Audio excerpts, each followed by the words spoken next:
Yes yes.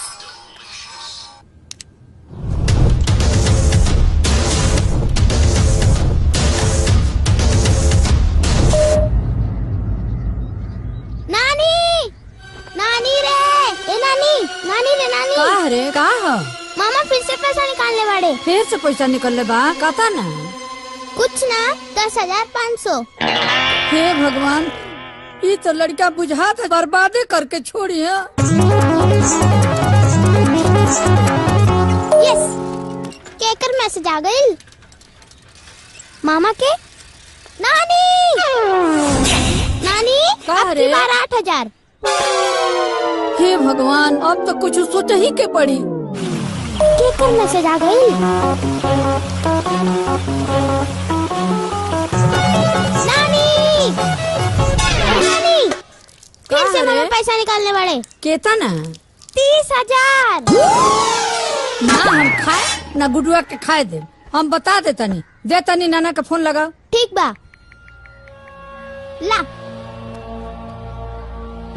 बाला की माई खुश रहा हमार बाबू। सुना ना, ये तो नासपीटा हमनी के बर्बादे करके छोड़ी है। सारा बैंक का पैसा निकाल निकाल उड़ावता। तू कबले आई बा? माई चिंता मत कर, रिटायर हो गल हई। 2 दिन में रुपया पैसा लेके पहुँचतनी। ए बाबू, लागता कि हमनी के दीवाला निकाल के पूरा अनरा है का रे? हाउला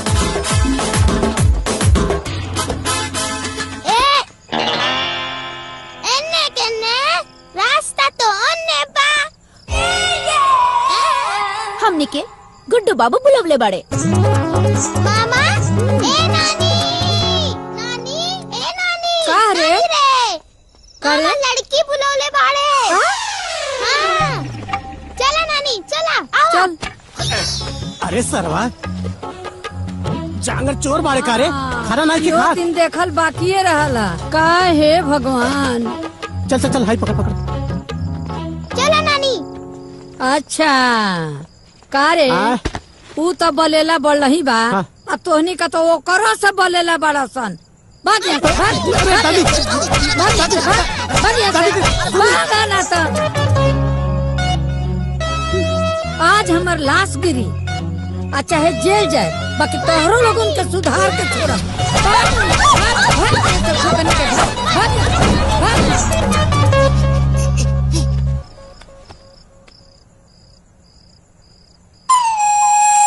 अबे अनर हुए काबे? अरे अनहर, चल नंबर डालकर हम बोला थी। नंबर फीट बा। डालकर हम बोला थी तो के दिखाता बा। हाँ बोल। 5 2 8 7 हाँ 12 12 12 12। 12 12। हाँ हाँ गुड्डू, सब मामला ढंढमंड हो गई। हाँ दादी के ओके। काबे रे? दादी के उठाओ बा। दादी को उठाए खा। चल चल। अगर आ गई लोगन हमरा दुआरी पर तो मार के टंगड़ी तोड़ दे। बता देता नहीं। हाँ अरे अरे ये करे रे बोले लवा। अरे कहाँ ले जाकर रखो रे? Good morning doctor. Zubaida good morning. Bed number 2 के बीपी चेक कर ली। हाँ जी। बेड नंबर 3 के शुगर लेवल बढ़ल बा। का हो गई madam? No no no no no. Yes yes yes yes. Bed number 2 के बीपी और बेड नंबर 3 के शुगर। यस। और लेडी वार्ड में फूल कुमार की विशेष केयर करे बा। ठीक बा? प्रसव भइल बा उनके। जी जी madam. No no no no नो, फूल कुमार के माँ बने वाला बड़ी है। जी हाँ। जी मैडम। ओफो मैडम हाँ। मैडम वो पेशेंट के ऑपरेशन। ओह जी बिल्कुल। मिलते नहीं ऑपरेशन वार्ड में। जी मैडम जी। आओ जल्दी। जी आवता नहीं।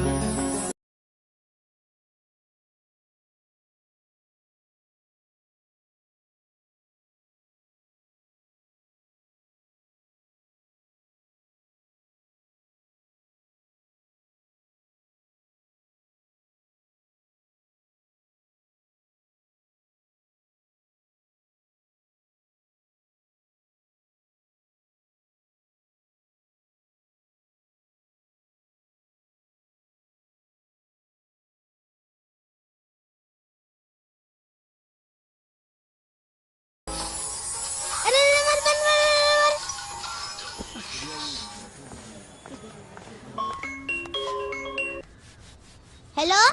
ए एंटीबायोटिक नानी की बीपी चेक भेल की ना? हाँ काले चेक भइल रहे। काले चेक होई विटामिन। अच्छा ए इडियट, ये बतावा हमारे मल्टीविटामिन किसन बाड़े? के मामा? हाँ पैर जमीन पर है, सर आसमान पर है। आपका मल्टीविटामिन अपने निवास स्थान पर है। अच्छा तब तो आज ही बीपी चेक होई। क्या रे हेलो। केकर खबरी बनल बड़े? हेलो। केकर खबरी बनल बड़े? क्या हुआ के तोहरा के काले में देवे के बा? अच्छा। बोला बोला। बगिया ना रहती तो बता देती कि कितना लेवे देवे के बा। बुझा गईल। ए नानी तोर बीपी चेक करे डॉक्टर आई नावत बाड़ी। हाँ?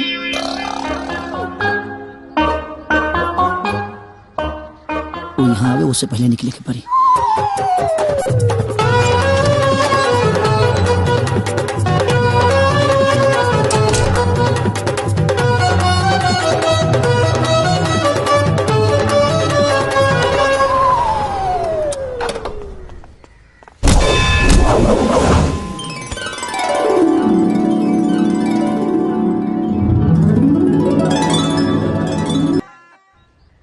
क्या जी आप तो छा गए, बिना कुछ किए ही गोद में आ गए।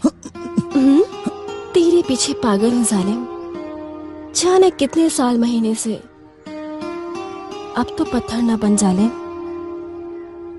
सटा ले यूं ही सीने से।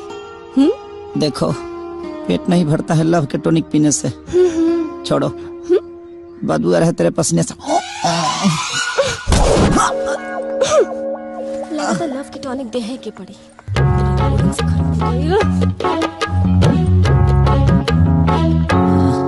माइट ना रही तो हादसा हो जाता आज।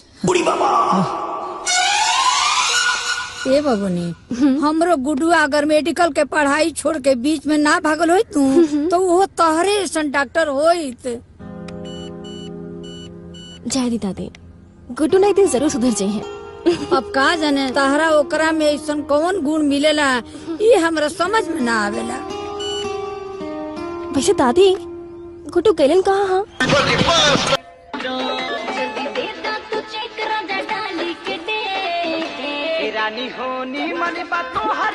अरे 24 घंटा खाली हमारे नाम से तोरा एफएम के स्टेशन चालू होला। अते अपना बेटा के घर तुमने की देखो? का रे तोरा अपना बाप के बाप कहे में शरम आवेला का? शरम? ये अपना ना घिना देला बड़े नु कि के मुंह में करिखा लगाओ के मन करता। बतावा वो ऑर्केस्ट्रा वाली के मुंह में पैसा धरावता रे आ कमर में हाथ डाल के लपकावता रे। पूछेगा से पूछ, अब तोरे फेम बंद हो गई। अरे का पूछी, वो अपन कमाई लुटावता, तोर कमाई देखे न लुटावत।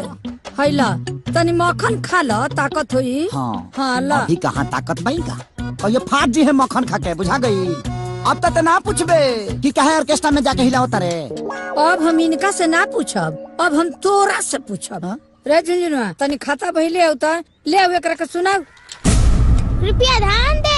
बाबूजी ध्यान दे देब नु तहिया तो दुनिया में ना रहबे। बुझा गई? अरे रुक जा। गुड्डू बाबू द्वारा एक हफ्ते में बर्बाद की गई राशि 2,16,000 मात्र है। अरे मत मार रे एकरा के, मत मार।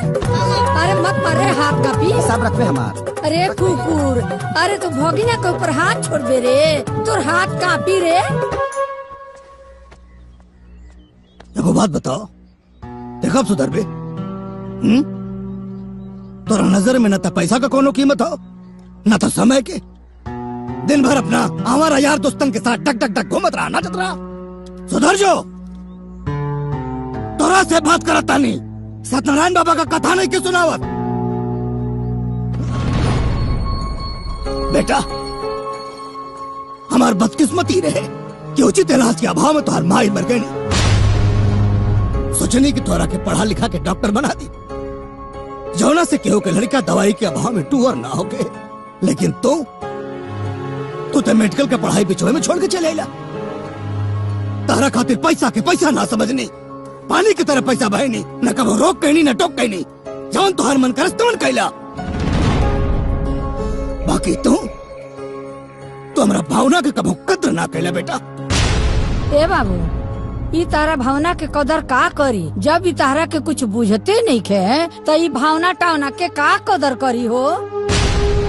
हाँ तो ठीक बा, ना करे तो कान खोल के सुन लो। अब इन जमीन जायदाद रुपया पैसा घर द्वार कुल तोहार बा, लेकिन बाकी खातिर हमरा सोचे के पड़ी। हाँ सोचे के पड़ी। हाँ सोचे के पड़ी। तो का करब? हमरा के घर से निकाल देब? ना ना। हाँ तो ये न करब कि रुपया पैसा ना देब खर्चा खातिर? ना ना वो कोनो बात ना। तो का करब? ब्याह करो। सुनो, तारा काला से हम बियाह ना करब, ठीक बा? ऐसे के हमारा भी खेले खाए के उम्र बा, आ यही उम्र में गाला के फांसी ना लगाएब हम तारा कहला से। है बेटा। हाँ गलत फहमी में मत जिया। हम तोहरा ब्याह के बात नहीं खे करो, तब अपना ब्याह के बात करता नहीं। बाबूजी हाँ बियाह करब। हम करब। सुना तारू, अब एफएम चालू ना होई चालू। शहर में कुछ रखले बड़का वही सोच लो। हाँ हाँ ए धरती फाटा ना हम ढूकी हो। हई देख लो, तू कह तारू ना, और है मलिदा खिलावा, मलिदा फाट जी है कहियो मलिदा खा के बियाह करिए। दिमाग हमार खराब नहीं क्या भाई, इनकर खराब भइल बा, इनकर। घींचा लो, खा के फाट जा। अरे चल फाट जा। बाबूजी बताएं भैया। तनी लेटेस्ट मोबाइल दिखाओ भाई। ये है भैया लेटेस्ट मोबाइल।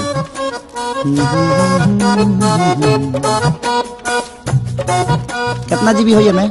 8 GB रैम बा।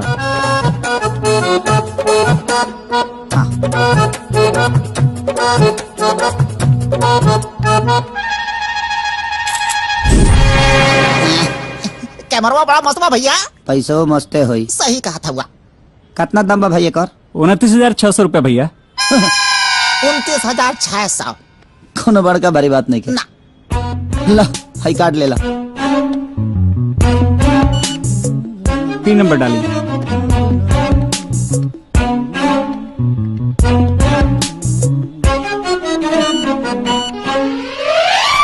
कार्ड ब्लॉक बा भैया। हाँ ब्लॉक बा? Card block? एक मिनट होगा।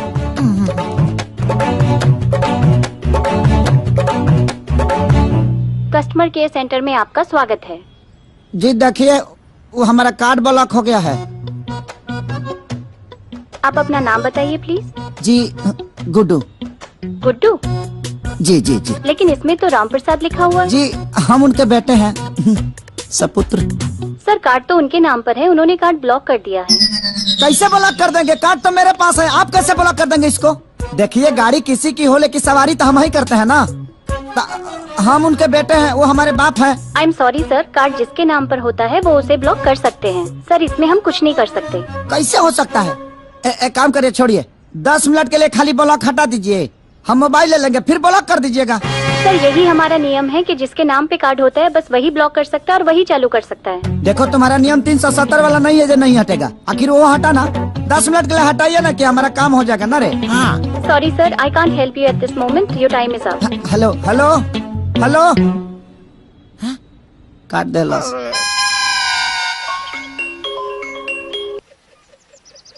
हेलो झुनझुनुआ। हाँ मामा। तनी बाबू से बात कराओ तो। अभी बिजी बाड़े। तो का करत रहे बिजी बड़े? का करत रहे रे? नाना अपन बियाह तय कर बाड़े।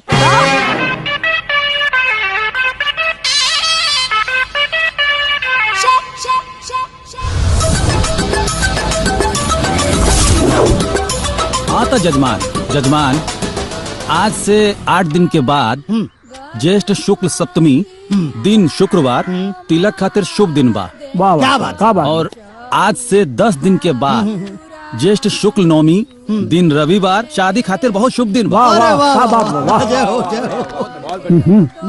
देखा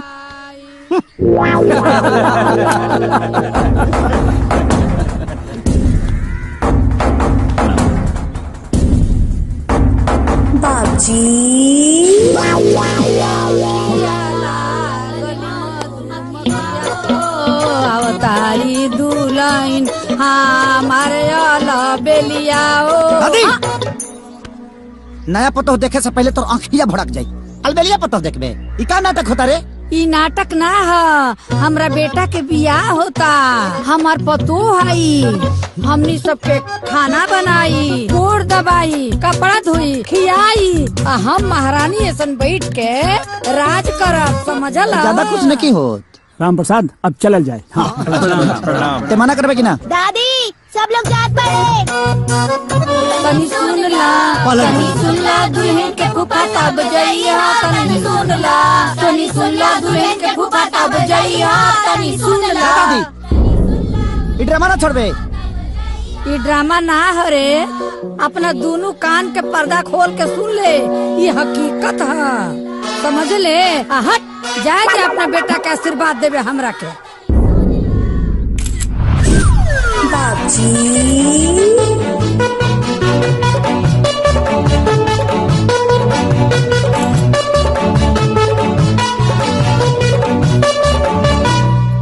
अरे बाप रे, बाबूजी, ये लड़की शादी। कमेंट करे तनी। Congratulations, happy marriage life. Guddu के पापा।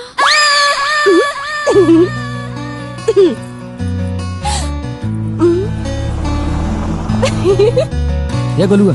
हाँ भैया। तनी हेने आओ, हेने आओ। हाई देख, राम प्रसाद चचा के खेला। कहो ये बुढ़ोती में शादी करता है।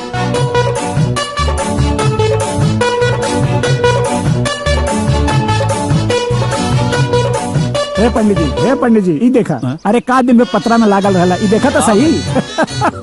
राम प्रसाद जी का डलले बाड़न, देखा। दूसर बियाह के खबर डलले बाड़न।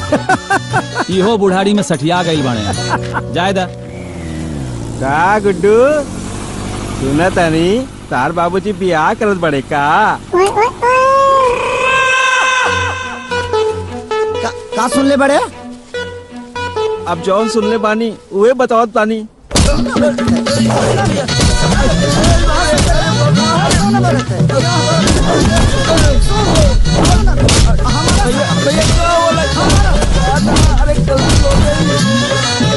हमारा से कहा गलती हो गई। हमारे बाबूजी बियाह का तरह गलती हो गई भैया।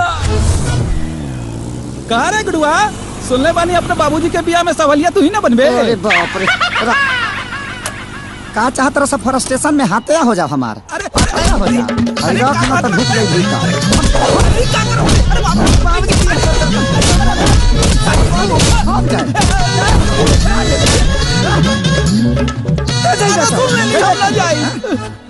हम सुन ली हैं। मर्डर हो जाई, मर्डर। सुन ली भैया, गाँव में सुन ली हैं। गाँव छोड़ के भागे पर मजबूर करत। अरे बाप रे, अरे बाप रे।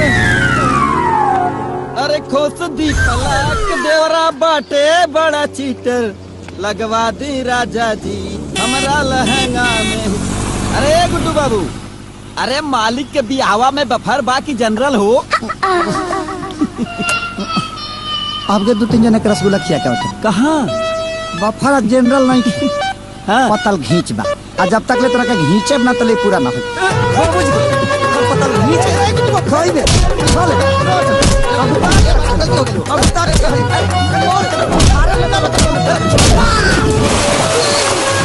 बफर खा।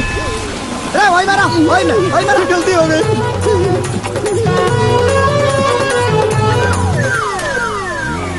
अरे का भाई, कुछ गलत बोल देनी का हो?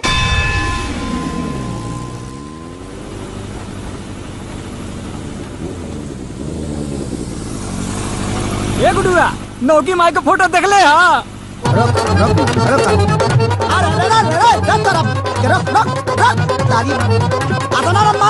फाट जाई।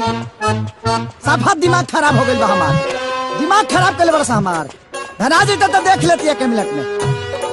गांव भर पागल करके धैले बड़ा सा। आवत तानी बुढ़ऊ का, आवत तानी। धराजो खाली। अरे गुड्डू, अरे यार, अभी जस्ट फेसबुक पे ना पापा के फोटो देखनी है नौकी मम्मी के साथ। अरे यार, तो लाइक भी कहीं नहीं, कमेंट भी कहीं नहीं कि हैप्पी मैरिज लाइफ। और शेयर भी कहनी। अच्छा शेयर कर देलो। हाँ। और कोनो काम नहीं है? उ तो पगलाइए गल बड़े, तारो दिमाग खराब बा। अरे रे शांत हो जा, हम तेरे ते पूछता नहीं कि उन्हें सच में बा कि फेक बा। सच बा कि फेक बा?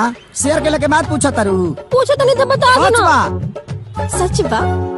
अरे यार बात तो सच बा, लेकिन ठीक बा हमके ए बात की तकलीफ बा ना कि तार बुढ़ऊ बाप जन बाने ना, तार शक्ल देख के लगा था कि बहुत अत्याचार के लिए बाड़े। अरे जिकरे घर में जवान बेटा बा, ओकर बुढ़ऊ बाप बियाह कैसे कर सकेला? ए जुल्म के ऊपर ना तोरा के एक ठो सोशल मीडिया पे आवाज उठावे की चाहिए। हम तोरा साथे बानी, चला। मैंने शेयर के से पहले समझ में ना आइल कि हमारा आवाज उठावे की चाहिए कि ना। हां पता ना रहला तोर मुंह गोबर जैसे हो जाए। मैंने उ तो पागल कहिए देले बड़े, तेहू पागल करबे। अरे ना, हम तो ये सोच के एक्साइटेड बने ना कि सास पतोह के एक ही मंडप पे बियाह, एक के बैंड बाजा बारात।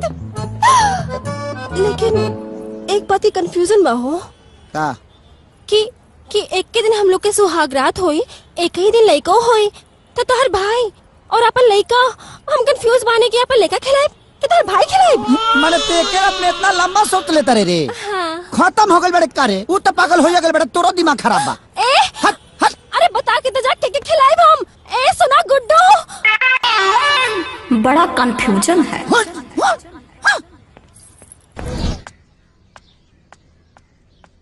माई खाना वाना बन गइल बा? हाँ बबुआ खाना बन गइल तनी ले आओ, भूख लागल बा बहुत तेज। ठीक बा तनी ले। बहुत तेज भूख लागल बाटे। अच्छा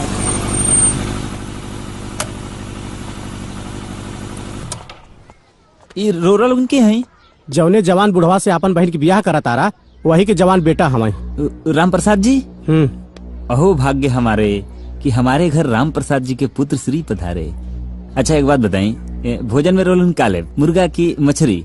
जहर बा ना, वो तो ले पूरे बाजार से। तो मंगा लो जल्दी से, कैसे तरह दोनों जने के खा के मरे के पड़ी। ए बाबू, बिटिया के बियाह है के समय पर अशुभ मत बोला, शुभ शुभ बोला बेटा। रोलून बियाह करता नहीं कि जीते जी अपने बेटी के सलाद करता नहीं। जवान आदमी 4-5 साल के बाद ओकर स्थिति न रही, जल्दी पलांटी मार दी। वो आदमी से बियाह करते न रहुआ, आँखी पे पर्दा पड़ गई बा कि बेटी सौतली ही रहू। अरे जीते जी अपना बेटी के नरक में भेजाता नहीं रहुआ, नरक में। ओकरा के का दे सकले रहुआ? कुछ ना, एगो विधवा के लिबास दे सकीले। ए माई तू जा तो जा जा जा जा। लागत के पगला गई है। बहुत कुछ रह जाई। रउरा हमरा के पहचानी है ना? हमरा चेहरवा पर सी लिखल बा का? जी। जब तक राम प्रसाद जी के सारा जायदाद हमरा बहन के नामे ना हो जाई ना, तब तक हमरा बहन के बियाह रउरा राम प्रसाद जी से नहीं हो सकत। छी छी छी छी छी, संपत्ति के लालच में आके भाई होके इतना घटिया काम करा ताड़ा। तो का रउआ लोग समाज सेवा खातिर परेशान बानी, ना ही ना धन दौलत खातिर परेशान बानी। ए हमार ना होखे वाली माई, तू एकरा के में शामिल बड़ू जो हट हट हट। तू कुछ कला, लेकिन हम बियाह ना होके दे तो ना होके दे। ए इस शादी होके रही। एगो कहावत सुनले बड़ा ना कि मियाँ बीबी राजी तो का करिए गांव के काजी। हाँ जी, अब देखा तरी कि बुढ़वा बारात कैसे साजी। चल रे जा जा, देखो कने हम हूँ गई। आवा तू तिलक लेके। ठीक बा, हम देख ले। जा तहारा रेप ना करी तो हम हूँ राम प्रसाद के एकलौता बेटा ना। ठीक बा, जा जा, हम आवत नहीं। अरे गुड्डुआ के फोन। हेलो हेलो दीदी प्रणाम। हाँ खुश रहा। जितना जल्दी हो सके जीजा जी के लेके तू घरे आजा। का बात बा? का भाई? बाबूजी बियाह करता रे। पतो उतारे के उम्र में मेहरारू उतारत बाड़े, बुढ़ौती में बुढ़घाउस धैले बा। हमार अलबानी बेटा। ठीक बा फुआ प्रणाम।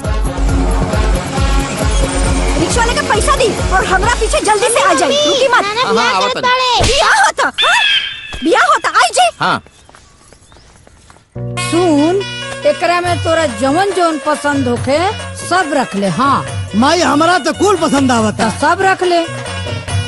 अरे पाहुन प्रणाम। अरे का नमस्ते करा तारा?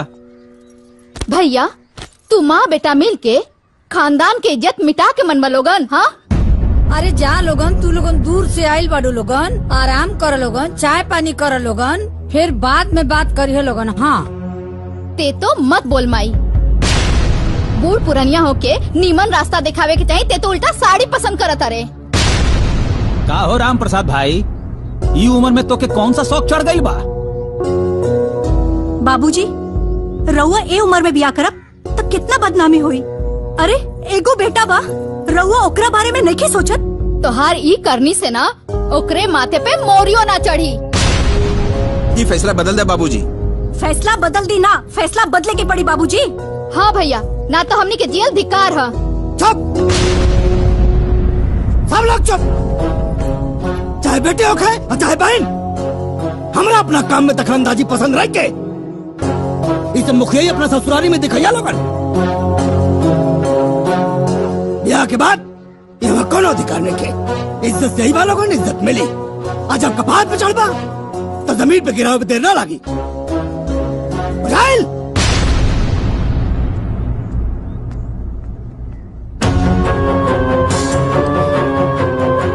हम इतना मूर्ख नहीं थी कि हम क्या हमारा औलाद सिखाई। जवान करा था नहीं, ठीक करा था नहीं। यह हमारा फैसला बा।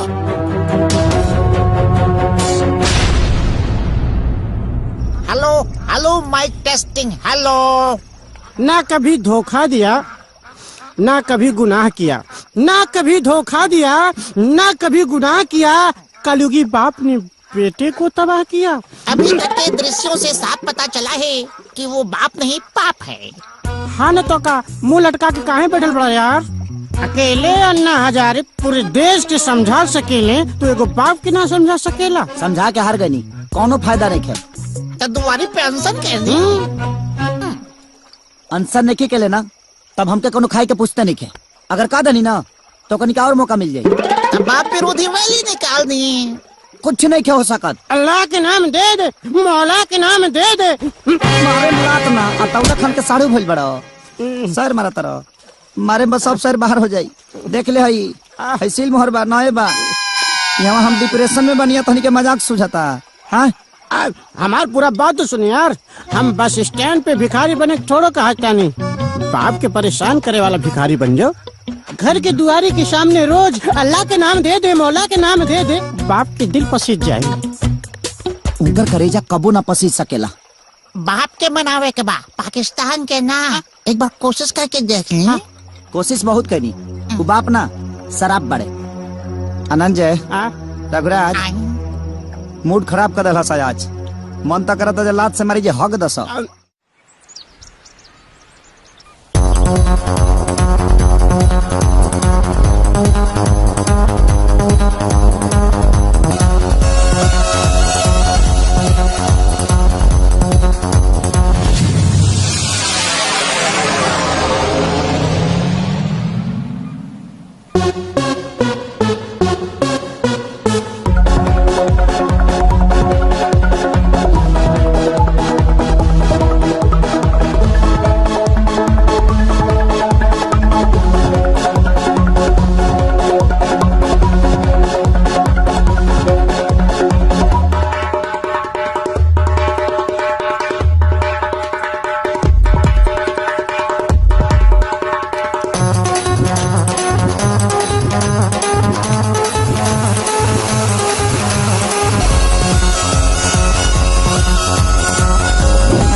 मास्टर काका का भेल रे बाबू?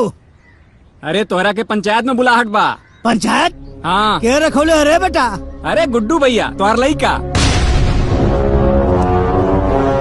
गुड्डू भैया बाप के खिलाफ पंचायत बैठोले बा।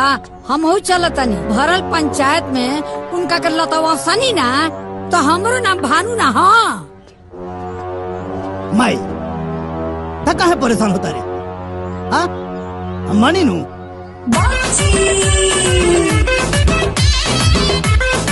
चिंता मत कर, हम सब देख लेंगे। राम प्रसाद जी तू इतना समझदार जरूर बाड़ा कि अपन अच्छा बुरा उचित अनुचित समझ सकेला। ई उम्र में ब्याह करल का उचित बा? अरे पहला प्रतिष्ठा के हनन आ दूसरा वो लड़की के जीवन के बर्बादी। अरे राम प्रसाद ये बिल्कुल अनुचित बा। अरे मुखिया जी, ये बियाह में खाली है शामिल नहीं खौन, हमार दादियों बिया वो करो ना पतो हो चाहिए। अपने 4 दिन के जिंदगी के खुशी के खातिर अपने जवान लड़का के जीवन काहे बर्बाद करे पे तुलल बड़ा? ये गलत है, एकदम गलत है।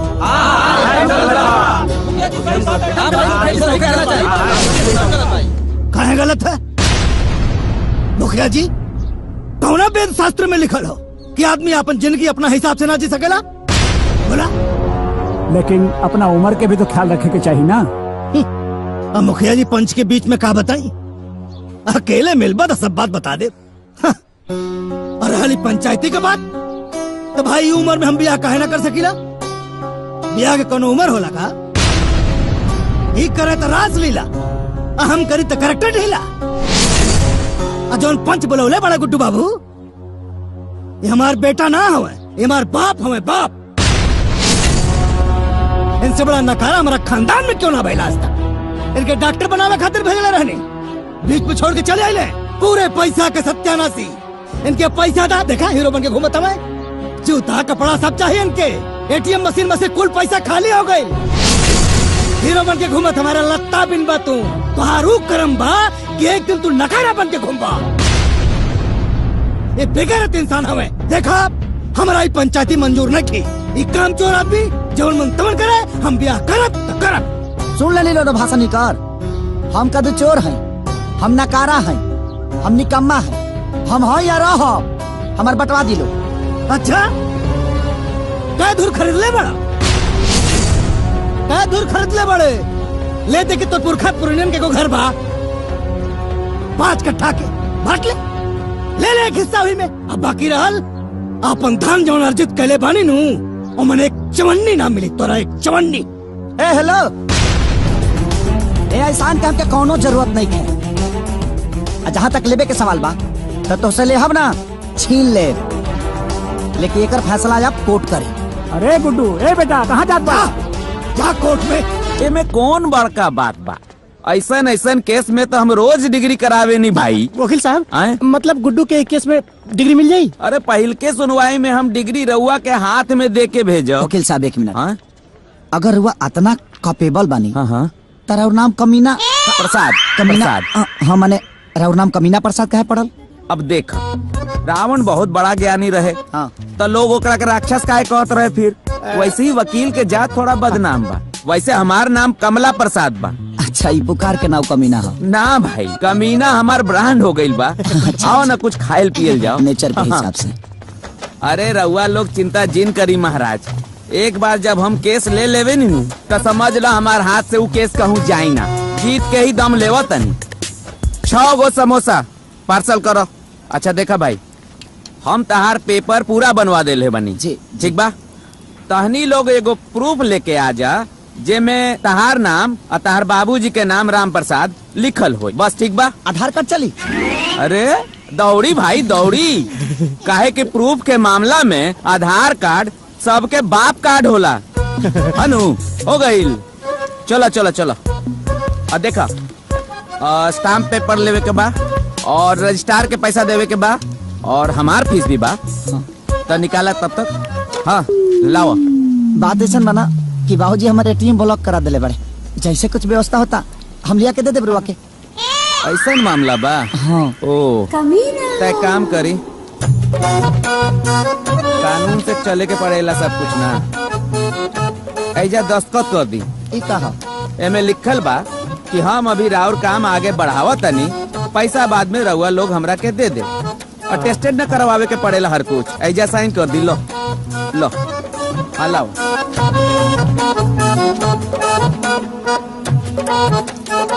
ठीक बा जी, चलो। साहब पैसा पैसा ए भाई, पैसवा ना देहनी, पैसवा दी। अरे यार पार्सल तू लेला तो पैसा हमने के कह के दीजा। अरे लो कर देला ना बात। कोर्ट कचहरी के कुछ नियम कानून भी होला।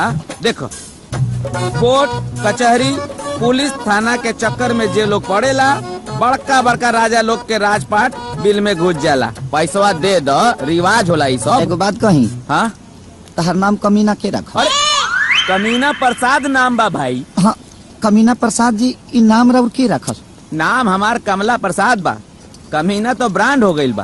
पैसा दे दी, ना समझ में आई। दो ना भाई पैसा। क्या पैसा भाई? 50 रुपया। ली लाओ। पुरानका अकाउंट वाला भी क्लियर कर ली। अच्छा, हनु चलो आओ। अरे चलो भाई, कोर्ट कचहरी में तो झेल। बाबजी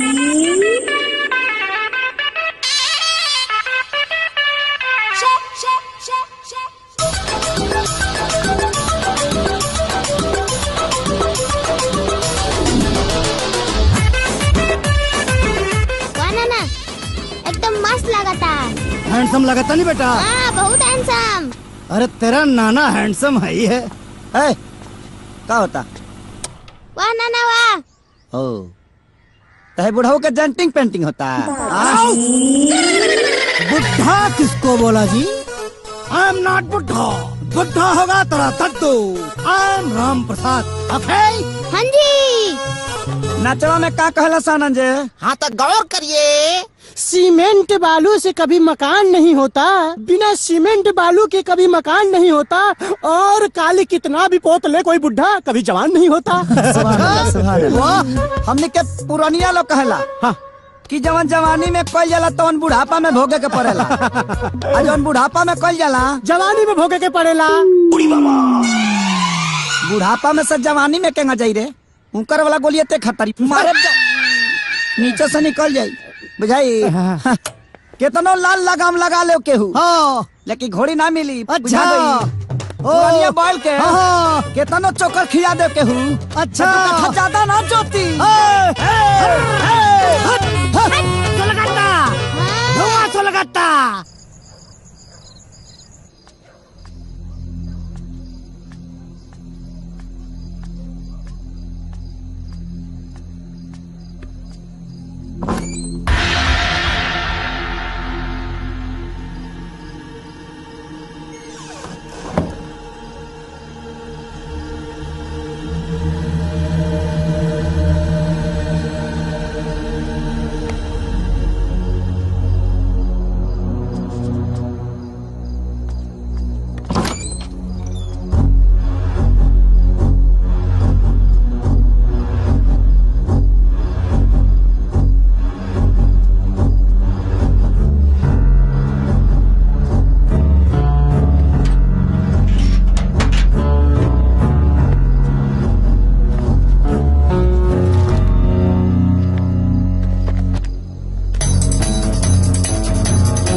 इतना गिर गए कि चोरी भी करे लगले।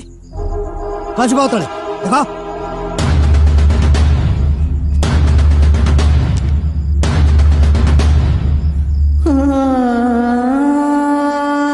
फोटो के अपना साथ रखल तो दूर, एक छुए लायक तो नहीं के।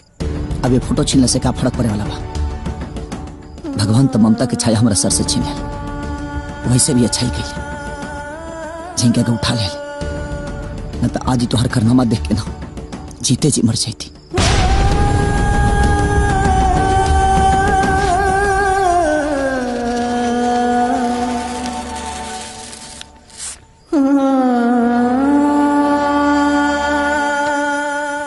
ऐसे भी ये फोटो की जरूरत तो क्या अब नहीं की।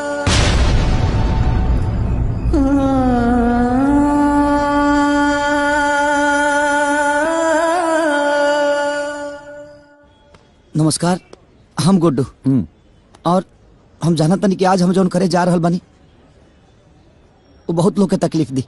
मैम हाँ लेकिन एगो जवान बेटा का कर सकेला? एक गुडू हमरे के जिए ना दी। जब बुढ़ापा में बाप के नियत खराब हो जाए, बाप सब सम्मान के पानी में दबा दी, तो एगो बेटा का कर सकेला?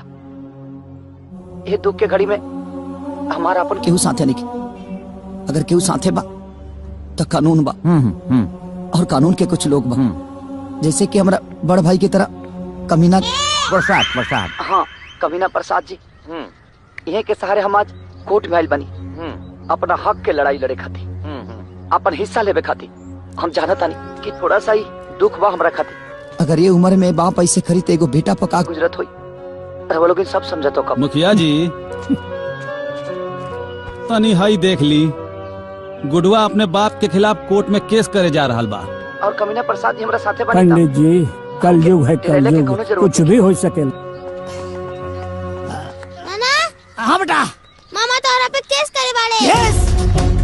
नानी केस कैले बा?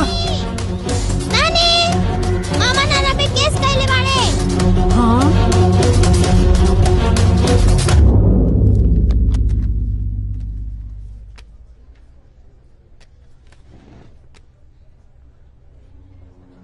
आपका नाम? हजूर गुड्डू कुमार। मामला क्या है? मेरे पिताजी संपत्ति से बेदखल करने के लिए बुढ़ापे में शादी कर रहे हैं और मेरे साथ साथ एक लड़की की भी जिंदगी बर्बाद कर रहे हैं। हजूर मैं चाहता हूं मुझे इस अदालत से न्याय मिले। आपके पिताजी का नाम? श्री राम प्रसाद।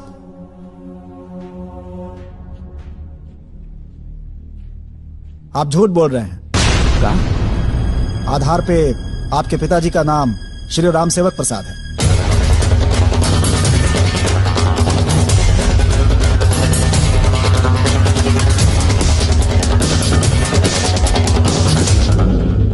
मिलॉर्ड, हमारे मुवक्किल के पिताजी का नाम राम प्रसाद ही है।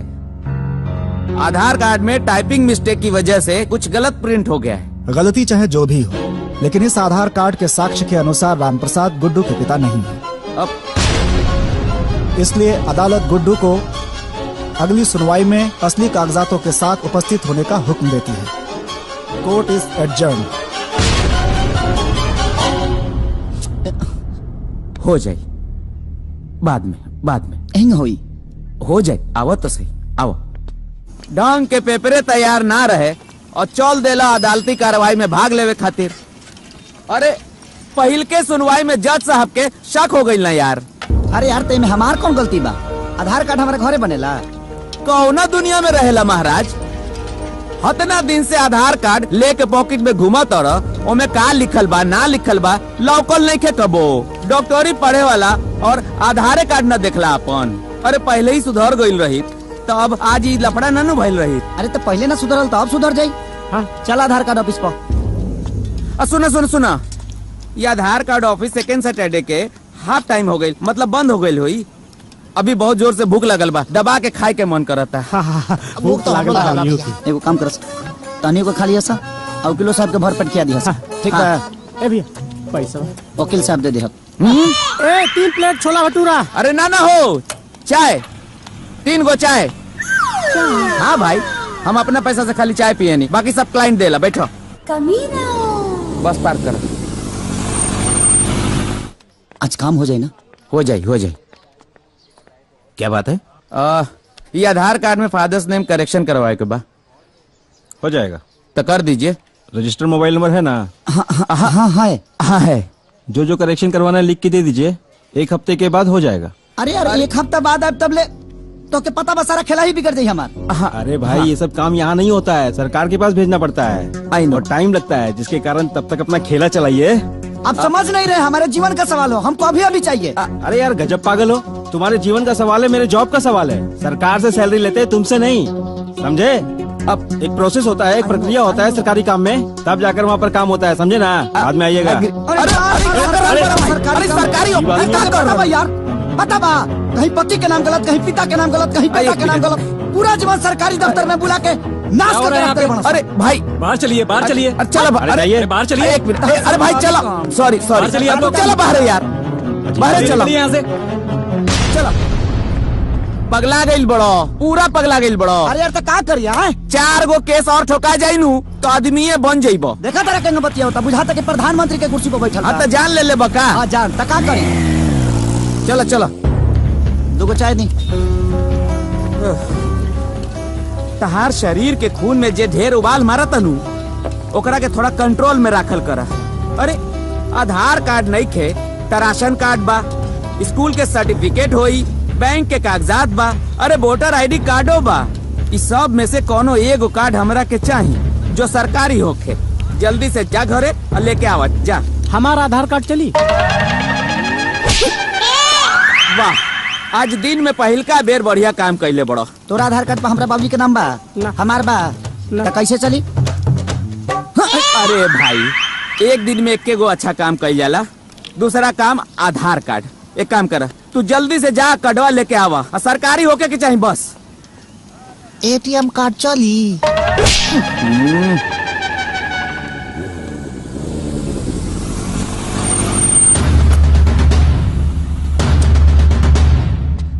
रुका मामा, तोहर एंट्री नहीं खे।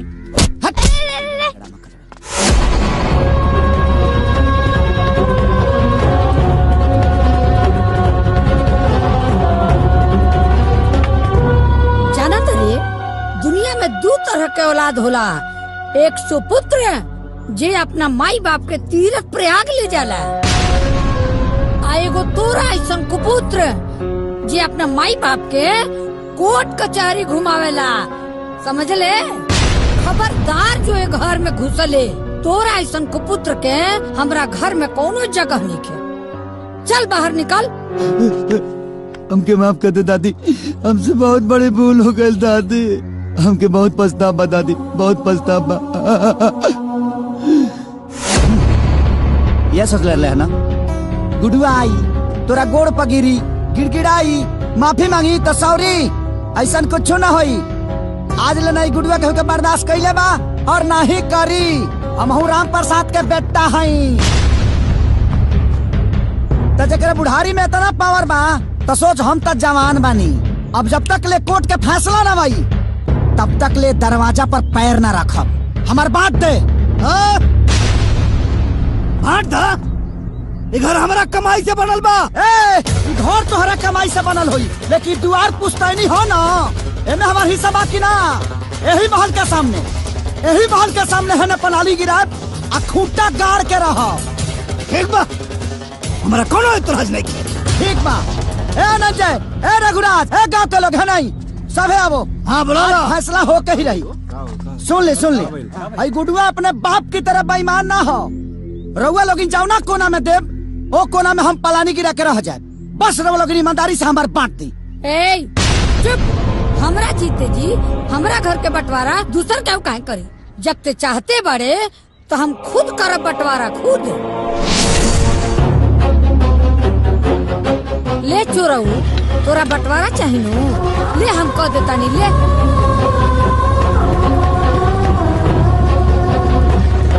ए दादी, ये तू बहुत गलत करत तारू। हमारे गुड्डू भैया के भगवान राम जैसन बनवास भेजे तारू।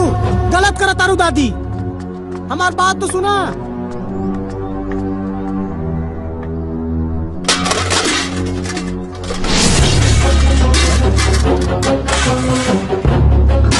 ले ले हई बर्तन ले। लग जाई। भाग रे रघुराज। कोना ले। ले और चाहिए, ले और ले बर्तन। ले इहो ले जो। ले हई कुकर है, इहो ले जो। ले हई थाली है।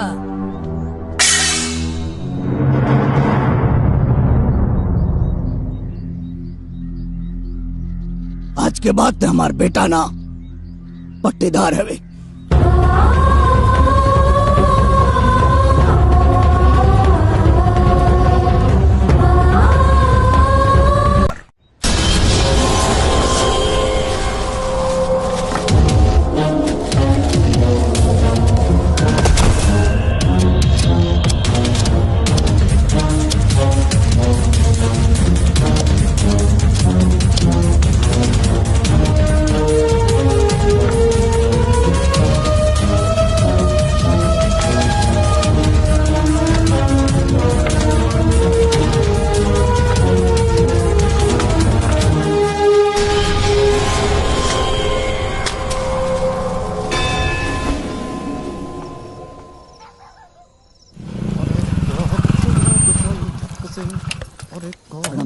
गुडुआ ते ई सब का करत अड़े?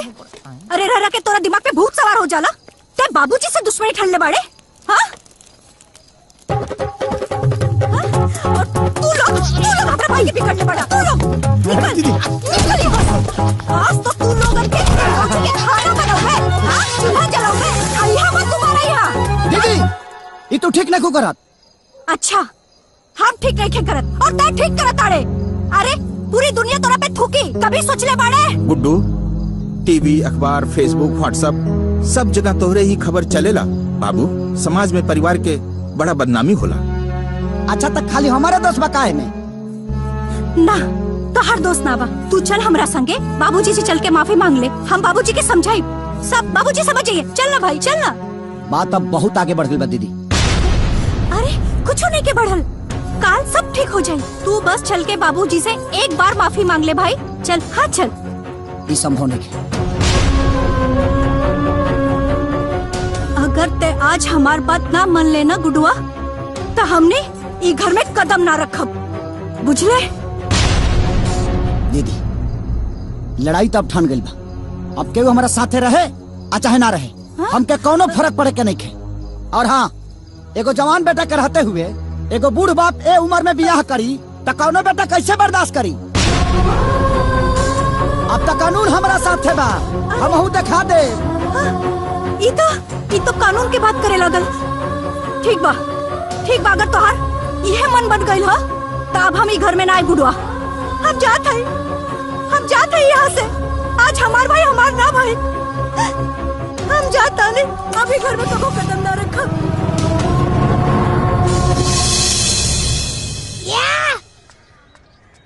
ए नाना। हाँ बेटा। यहाँ आवा बैठा।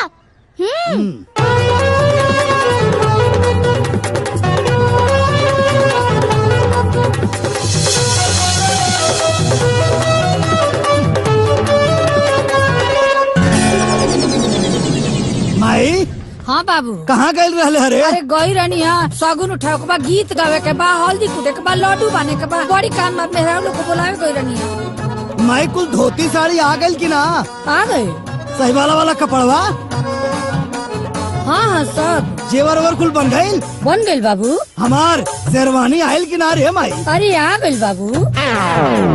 अब मर्सिडीज गाड़ी बुक हो गई हमारा खातिर। सब तैयारी बा एकदम। माई तैयारी बढ़िया होके के चाहिए, कहे से कि दुल्हा बन के जाई ना। हाँ और तो पूरा जवार देखो। चल अंदर। जी मालिक। कार्ड कहाँ बटाइल? अब आज से शुरुआत करे जाता नहीं मालिक। क्षेत्र जवार में क्यों घर बचा के ना चाहिए? जी। सुन, कार्ड की शुरुआत सबसे पहले अपना सबसे खास आदमी के द्वारा करी है। जी मालिक।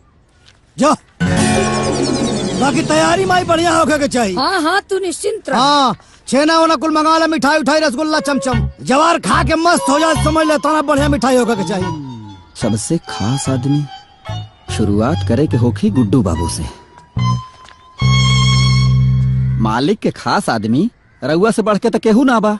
तो हम सोचनी है कि बरम बाबा से पहले रउआ से ही शुरुआत करी। ई ली अपन बाबूजी के कार्ड।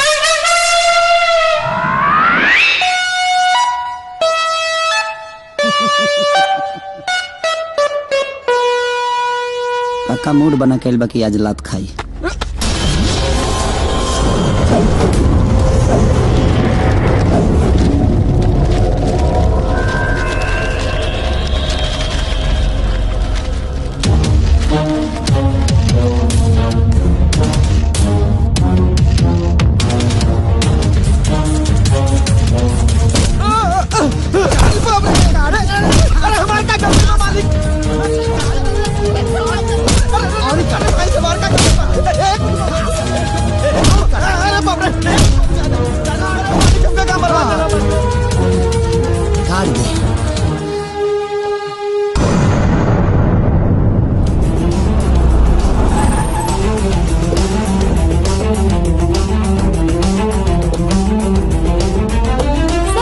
आपके पिताजी शादी कर रहे हैं, इस पर आपको क्या कहना है? ये सवाल आप मुझसे करें, ये सवाल जाकर उनसे करिए। शादी होती है अगर उसका देखने वाला कोई नहीं हो, करने वाला कोई नहीं हो। लेकिन अगर एक जवान बेटा के रहते हुए अगर एक बूढ़ा बाप शादी करे तो एक बेटे पे क्या गुजरती है वो बेटा ही जानता है। अरे जिस उम्र में नाती पोता के उंगली पकड़ा के दुनिया के अच्छी शिक्षा देनी चाहिए, उसे अच्छा रास्ता दिखाना चाहिए, उस उम्र में एक बाप अगर शादी करे अपने जवान बेटा के रहते हुए, तो उस बेटा को तो धरती फाड़ के घुस जाना चाहिए। दुनिया कुछ भी कहे कुछ भी करे, मुझे कोई फर्क नहीं पड़ता। मेरी जिंदगी है, मेरी खुशी है, मैं अपनी जिंदगी अपने हिसाब से जीऊंगा। मेरी मौज है। इसका मतलब आपके हिसाब से ये गलत है? गलत है, ये मानवता का चीर हरण है, गलत ही नहीं है। चलली कौशल्या रानी बेटावा भी आए हो, दहके चिड़ैया उड़ी लागेली आकाश हो। देखिए, ये अपने आप में एक बहुत ही अनूठा केस है। एक बाप को साबित करना है कि ये मेरा बेटा नहीं है, अब बेटा को साबित करना है कि यही मेरे पिताजी हैं। लेकिन हम आपको आश्वस्त करते हैं कि न्याय प्रक्रिया में हमारा पूरा विश्वास है। मैं अपने मुवक्किल गुड्डू कुमार जी को न्याय दिलवा कर ही रहूंगा। थोड़ा सा इंतजार कर लीजिए, कोर्ट की कार्रवाई अभी चल रही है। ठीक है, धन्यवाद।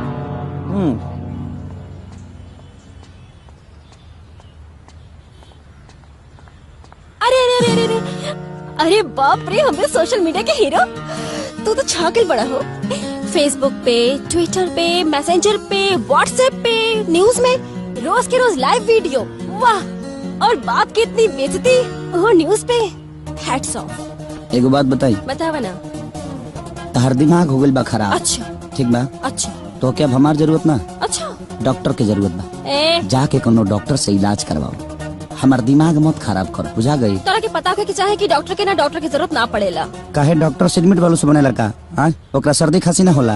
इतना दिमाग तनी शर्म करा ना, काहे के बेमतलब के दिमाग खराब केले बड़ू हमार। शर्म तोहरा क्या आवे के चाहिए? तो के शर्म ए ले आवे के चाहिए कि तू डॉक्टर ने के दिल के साथ रोज के रोज खेला खेला ताड़ा। अरे हम तोरा से प्यार करेनी और तू हम के हार्ट अटैक खा जाई ना एक दिन, तो तू बस बुलाओ रह जी, हम बिल्कुल ना आए। सुन का अपना देह के डिस्पेंसरी से एगो ऐसा मेडिसिन दे दो कि तू निमन हो जा, हम निरोग हो जाई। तो के लगा था तू अलग बाड़ा। हाँ दे दा ना। अरे हटा ना। दादा रे बक, बिल्कुल मेरे पीछे मत। कितना देर लेता, हम आज तक केकरो इंतजार। अरे यार, तू कहाँ रह गईला यार? बाबूजी के ब्याह हो रहा बा, त कपड़ा सिलवावे गई रहला का? अरे तू आदमी के पैजामा हुआ का, कुछ भी अनाप शनाप बकत रहला। कई बार बुढ़ऊ के हिला के आवतानी। बुढ़ऊ के हिला के आवता मतलब ई क्यों कैसे बंटवारा क के आवतानी। औ का हवेली के सामने ही पलानी गिरले बनी जबरदस्त। और ई बात कह कैल बनी कि जब तक ले केस ना जीतब तब तक ले तोहरा चौकट पर पैर ना रखब। चौखट पर घंटा रखबा, घंटा। और जब चौखट पे पैर ही न रखबा तो घर के अंदर कैसे जेबा? और घर के अंदर ना जेबा तो डॉक्यूमेंट बाहर कैसे आई? कौना समय में एगो हम पागल आदमी के केस ले बानी, ये अंदरे न जी है। हमारा के तो डॉक्यूमेंट चाहिए भाई। डॉक्यूमेंट आई, आज ही आई और अभी आई। कैसे आई? तू चल हमरा संग। आवा। ठीक बा, चलो चलो। अरे वकील बाबू पैसा क्या दी? अरे खाता में लिख लेना, बुड़बक भागल जाता नहीं।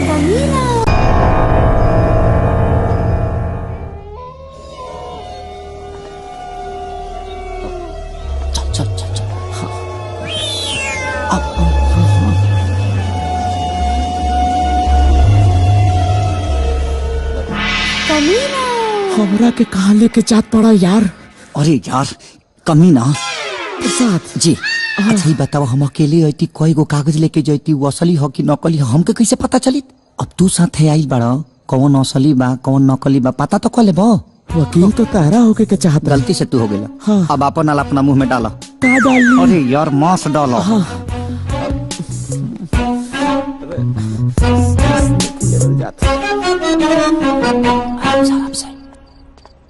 ए भाई 2 नंबर लाग गई। अरे खतना खाता रहे जी, हकबा का हकबा यार। अरे ना ना, फोटो में जाके सही करबा का कि ना पहले हगेंगे उसके बाद सबूत पेश करेंगे। चलो। अरे अरे वाह कमीना। अरे यार कमीना प्रसाद। हाँ प्रसाद। जब तोरा 2 नंबर लागल बा तब घुसल जरूरी बा, हकबा है जी। देख के लालच आ गइल है। चल जना काम खतेल बड़ा भूल गया। चलो।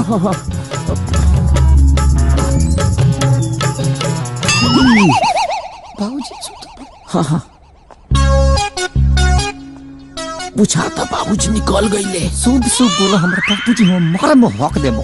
सांस लेके चलो। सांस खींचे ले, वैसा ही वो का करे ले। चलो चलो काम कर। अच्छा हाँ। ये में तो दूध के हिसाब लिखल बा। अब देखो दूसर। हाँ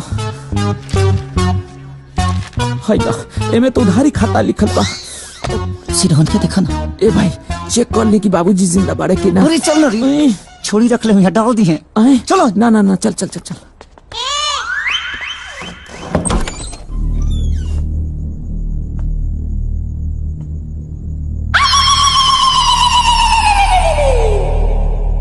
अरे जाना दूसरा तुमको मैं देखा हट ना रे, हट।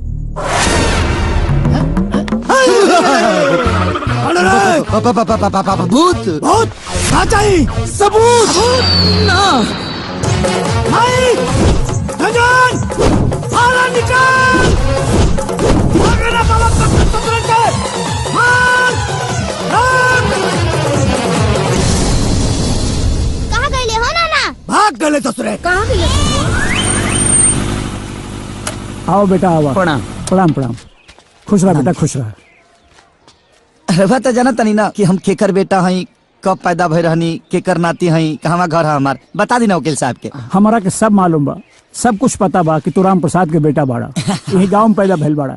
लेकिन बाबू हम कुछ लिख के ना दे, काहे से कि जब तक तू अपने पिताजी के ना लेके आई बा, हम कुछ लिख के ना दे। पंडित जी पंडित जी पंडित जी पंडित जी प्रणाम। रवा रवा तो जानते बानी, रवा हमार कुंडली बनवले बानी, ऐसे मैंने दादी कहले। रवो तो जानते बानी ना, तो रवो बताई ना वकील साहब के। अरे बेटा तोर हम कुंडली तो बनैले रही, लेकिन जौन साल तोहर जन्म भइल रहे ना, उस साल बहुत बाढ़ आयल रहे। अब बाढ़ कौन साल आयल रहे याद नहीं खे बेटा। हाँ हाँ पंडित जी, बाढ़ तो हर साल आवेला, तो हर साल ही पैदा भइल रहलन। तू ज्यादा पढ़ल बड़ा का? अरे अब किससे 5 साल पहले बाढ़ आयल रहे। हाँ, ठीक बा। और ओकरा 3 साल पहले बाढ़ आयल रहे। 8 साल हो गए। कौने साल के बना दी हम? अब काश बाढ़ में हमार अरमानो दह गए रहित, हई दिन ना देखे के पड़ी थम के। अरे हो जाई भाई, हम बनी नू। मैंने यही ना होई। ना ना कुछ करत नहीं। अच्छा सुनी ना मुखिया जी, हम सारा पेपर बनवा ले बनी, रउआ खाली एहिजा दस्तखत कर दी, बाकी सब हम संभाल ले। तू हमारा से वकील ही झाड़त बड़ा, हाँ वकीलगिरी दिखावत बड़ा।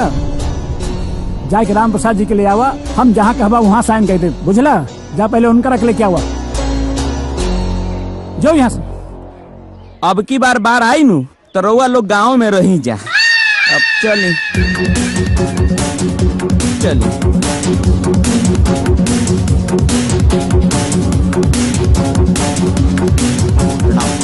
हाँ खुश रह, खुश रह। प्रणाम। खुश रह।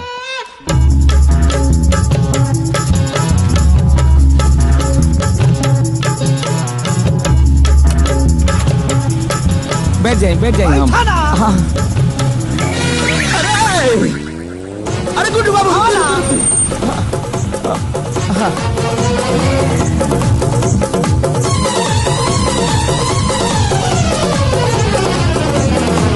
सॉरी सर, आपके पिताजी के परमिशन के बिना हम कोई भी डॉक्यूमेंट्स आपको नहीं दे सकते हैं। का? अब हो जाए जीरोक्स जीरोक्स सर, जीरोक्स सर। जीरोक्स भी तो ओरिजिनल कॉपी से ही निकलता है ना सर। अब ठीक बा, हो जाए, चली ना। आई यही का हर जगह होई। ना ना हर जगह तो ना होई, हम देखा था नहीं, बाद में देखा था। हम बानी नू, सब ठीक हो जाए। चल रहुआ तो यहू जी बानी, लेकिन ना भाई। ना ना हो जाए, आई ना रहुआ, दूसरा दिमाग लगावे के पड़ी। आई आई आई लिविंग सर्टिफिकेट वा मिल जाए नू, काम हो जाए। क्या काम हो?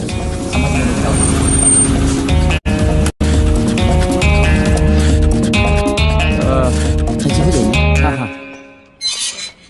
क्या बात है? हमके सर्टिफिकेट चाहिए। कॉलेज बंद है, अभी सर्टिफिकेट नहीं मिलेगा। 20 दिन के बाद आना। 20 दिन के बाद? हाँ तो कॉलेज 20 दिन के बाद? अरे पागल! अरे भाई कहाँ जाते हो? क्या करता रहा भाई? क्या करता नहीं? अरे कॉलेज 20 दिन के बाद आना। अरे रुका भाई। अरे भाई ठीक बा भाई, 20 दिन के बाद बोला था, कॉलेज बंद बा। अरे भाई भाई भाई तू जा। जहाँ जाता है सब बंद रहता यार। तू चला यार, चला। सब हमारा बाबूजी के करनी है। अरे फोन करके सब ड्रामा कैले बड़े। अरे यार कॉलेज बादों में आई बता, सर्टिफिकेट ना मिली। अरे तू रुका, तू जा ना भाई, तू जा ना यार, चला ना भाई।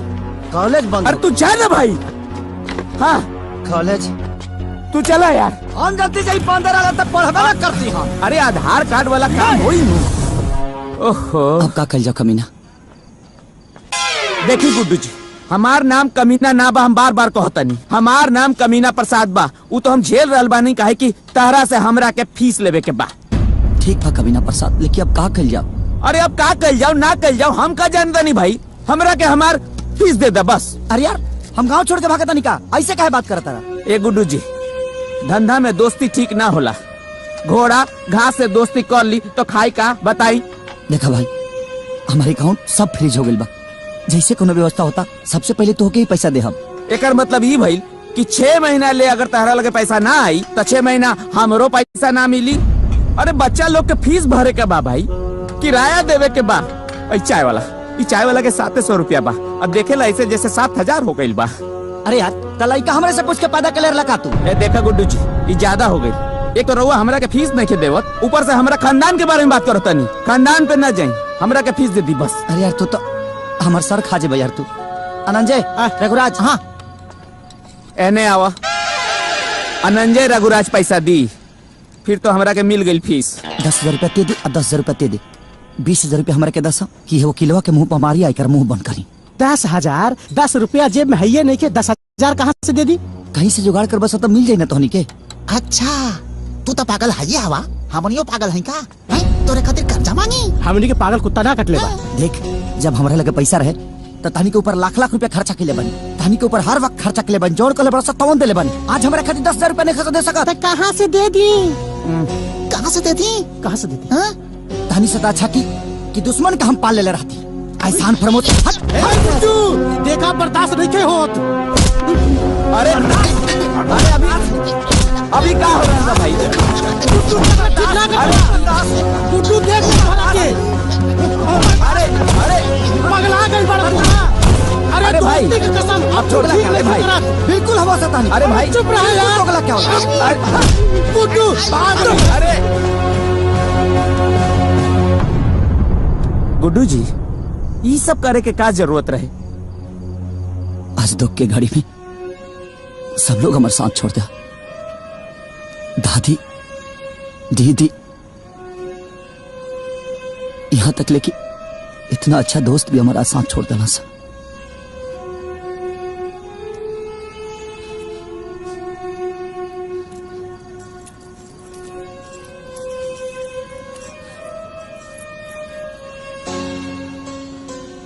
और आज माई से भी साथ छूट रहा बा।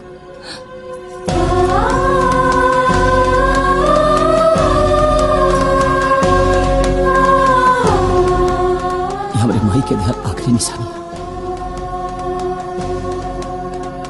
एकरा के बेच के अरे वो अपन फीस ले ले। वो सब तो ठीक बा, लेकिन डॉक्यूमेंट्स भी लावे के पड़ी। जी ठीक बा।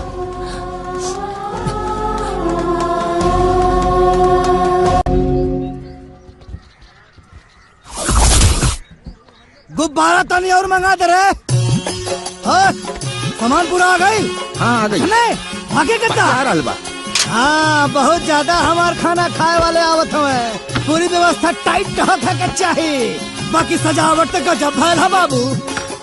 मने पहल कहो बिहार में तेरा सजावट ना भैल रहे। मन प्रसन्न हो गई एकदम हमार। क्या बात। जान इधर आओ। बेटा माई से जाके कह दो कि गांव के जवन कुल मेहरारू आयल बानी नु। आगल बानी। तो गीत गाड़ी शुरू हो को। ठीक हो। बाकी प्रोग्राम शुरू हो को। ठीक है। आई बतावा हम के ब्यूटी पार्लर जाए के रहल हो। वो काहे खातिर नाना? मेकअप करावे खातिर। तो हमार गड़िया आयल की ना? फोन कैले बानी। अच्छा आवत होई। जा अंदर जा, तेरी माई के बोलता। जा जा जा जा। ठीक जा। बाकी तैयारी तक जब बाले काम चोर कह के जल्दी जल्दी निकाला। ये झोला लोग यहाँ क्या करता? अरे लाठी लाओ रे लाठी। अरे चाचा, अरे चाचा को ला मारा यहाँ मारा के लिए। चाचा चचा चच्चा केकरा बोल रहे? भैया भैया चाचा भैया चचा, भैया चचा, भैया चचा, हे बुद्धा, चचा भैया, बुढ़वा जवान, बुढ़वा, अरे मालिक मरता कहाँ है? बुढ़वा जवान का होला रे? जवान बुढ़वा। हाय, मतलब आप जवान हो गई बाड़ी। पकड़, छोड़, तोहने यहाँ कैसे आइले ही बताओ। जे अपने हीरा जैसन जवान बाप के छोड़ सकेला, तू हमनी के काहे ना छोड़ सकेला? अभी तिलक बियाह छोड़ के वो पनौती संगे के रही। वाह, चला देर से सही अकल ते आइल। वैसे एगो कहावत बा, अगर सुबह का भूलल शाम के वापस आ जाओ तो करा के भूलल ना कहल जाला। काश ये बात केहू और के भी समझ में आ जात। बेटा काम पे लगा लोगन, काम पे लग जा लोगन। बहुत दिल का लोग आवत हो। मिठाई खियावा के एकदम पूरा भंडारा। चला व्यवस्था करो, शाम में खियावा के सबके। हाँ चल अंदर। जी मालिक। तू क्या करत हो हमारा? कुछ ना मालिक, वही कलसा ढकनी दिया के चक्कर में गया रहनी, वह देख के आई नहीं। सब हो गए? हो गए। हो गए होते को बात बतावा कि पूरा इलाका जवाहर में खाए खातिर न्योता देला लोगन के। मालिक आज देवे जाता नहीं। अरे तो जान न्योता दो जी। क्यों छूटे के ना चाहिए जी। कम से कम 5000 आदमी खाई है जी। ठीक बा। और सुनो जी, जे सबसे खास हो खाए नु ओके तनी पहले बोल दिया। ठीक बा मालिक। जो जो जो जो।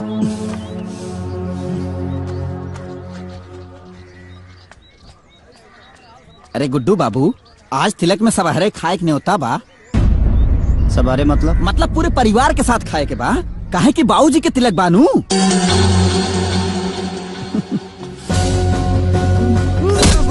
भैया, अरे गुड्डू भैया,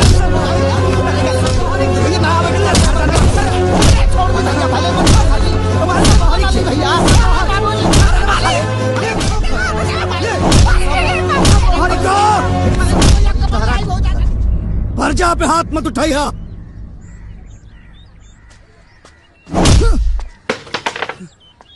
लोग साथ छोड़ दे हलास। हाँ। सब लोग साथ छोड़ दे हलास। जगह सबके लतियानी हाँ। आज तोरा के लतिया। हमरा के गाय खातिर लतियावल जाई। अरे तोरा के नहीं यार, दारू के। हाँ, दारू के लतियावल जाए। बहुत बेकार चीज होला दारू।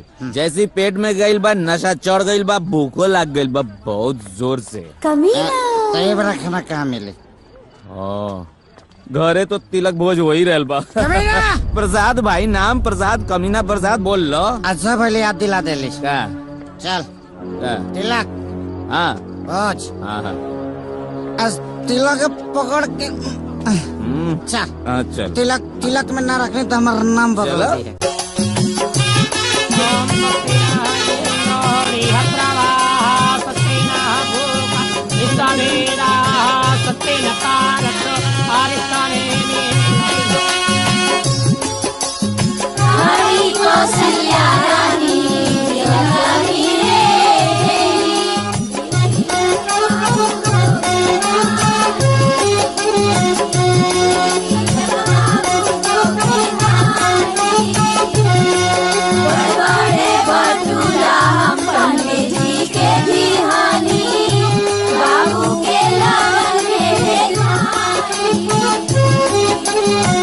समझ में नहीं का समझ में नहीं के आवत भाई। ठीके बा तेल बोले तो फिर टुकरा के क्या होता नीचा। चलाए वाला ड्राइवर ठीक नहीं के ना। हक बतरा वकील बने के तभी तो। अरे बाप रे।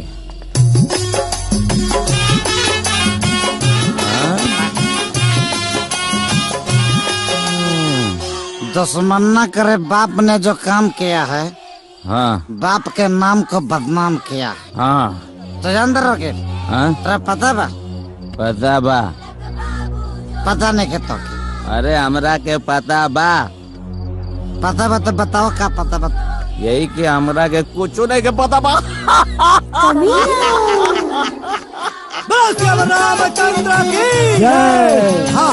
भाई, पूरी उड़ी ना बढ़िया से। हाँ, खाना शुरू कर। ठीक है ना? और सुना, जितना यहाँ भाई लोग आए बड़ा ना, खाना के नहीं बोला खाए कुछ यहाँ मत। तुरंत रहा। हरा के नेता भजले पढ़ाओ। अंगे भजले, बीजे भजले, ना गए नहीं। क्या हो? ऐसा ना करने की जब अपने कोई वैल्यू ही नहीं है तो जाने का क्या मतलब है ना? ये खाना जो सब लोग खा रहल बनू, खुशबू बहुत आ रहल बा, जाई हमू कुछ खा ली का। हुकम पड़े था ना ठीक बा ठीक बा। हो गेल जान तर हाँ सारा झगड़ा के जोड़ के बा के बा ओ के स्माइली बढ़िया दादी दादी मन तक तो जाकर ना अरे एगो केस लड़ रहल बड़ो और दूसरा केस और बुलावे के जरूरत नहीं के। बात तो ऐसा बना ये बढ़िया चाहे ना तो आज प्लान ना रहे लाल किला रहे, लेकिन बढ़िया लगा था भाई, प्लानियो अच्छा लगा था। तो के माल मिले तब तो बढ़िया लगे। ताजमहल रहे कोतक में ना रहे सब बनवा देते, लेकिन बढ़िया के चलते सब भइल बा ड्रामा, सब ड्रामा बढ़िया के वजह से भइल बा। हमरा थोड़ा बिकलस काका फेकलस पते नहीं खियादे नहीं खियावत लगे बिकले बिया कोनो बात ना, लेकिन आज तिलक ना आज मन तिलक कर देता नहीं। अरे एज बैठ। अरे काहे कहाँ आओ तन देख के कौन कौन वैरायटी बना। अरे आप कुछ करे के जरूरत नहीं के गुड्डू बाबू। ए गुड्डू बाबू गुड्डू बाबू ए गुड्डू बाबू।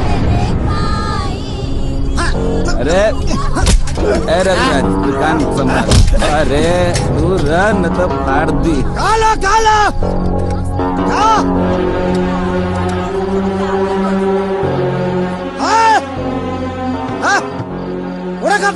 पुड़े खासा दबा के खासा दोनों चिंता नहीं खे, एक दिन और पुड़े खियाबता नहीं के जिया। पुड़े ये रही, पतल ये रही, सब्जी ये रही, रसगुल्लो ये रही, फंक्शन चेंज मिली। दानी के सरात के पुड़े किया गुड्डू क्या बकवास करत बाड़े, शांत हो जो। मुखिया जी लड़बो अगला साल मुखिया जी लड़वाई तरह के मारा कानून लेके हाथ में घूमत नहीं बुझा गई। तू ही का करता रहा शुभ काम में केहू ऐसन करेला। पंडित चुप एकदम चुप।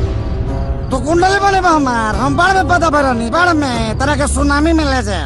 रात संग हरा गया तो तेरे अबे इस बारात ना जाई आरती जाए रे आरती हटो आरती जाएगा कौन है रे उधर नहीं उधर क्या तो शराब पी के बड़े तोरा शराब पीला से मार बिया ना होई अरे पापी तोरा से बड़ा कमीना ना तकनी आज से सरकारी आवारा साबित हो गईले आसान हले से निकाल हो जा तोरा छाती पे चढ़ के बारात ले जाओ हम लेके जाके पापी कहीं के देख रहे के सरकारी आवारा हो गया ऑर्डर और आज के बाद हे बॉर्डर क्रॉस कैला तो टांग काट ले तो इतार पाकिस्तान के बॉर्डर है का जाइए सर्जिकल स्ट्राइक का दबना तू तो जाइबे करबे साथ में इतार मोहल्ला लेके जा हमारे साथ लेके जाना दालत हो जाई ए कानून साथ में कोई नहीं बोलेगा चलो ए जाना हट अरे हट चलो पागल बने अरे बैठ जा बैठ।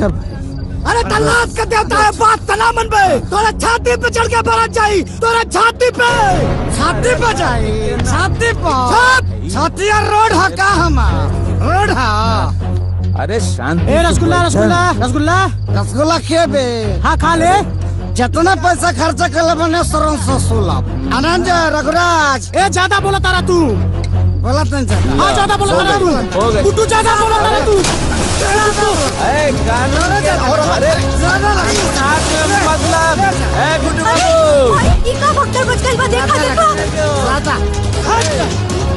हट गुड्डू बाबू चलो हट भैया अरे बाप रे भैया रुका हार देंगे अभी बर्बाद कर देंगे।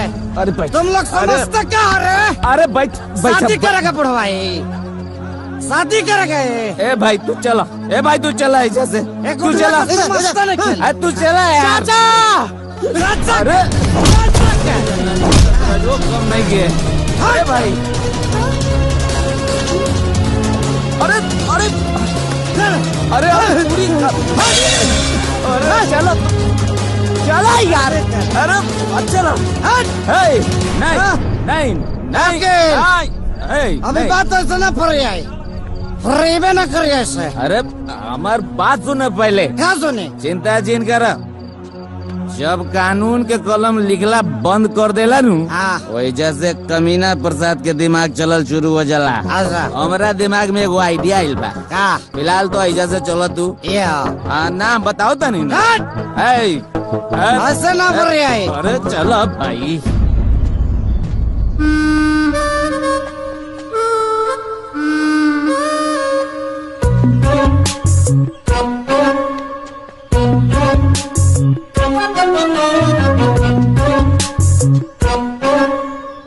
आओ आओ ईटा संभालो ईटा।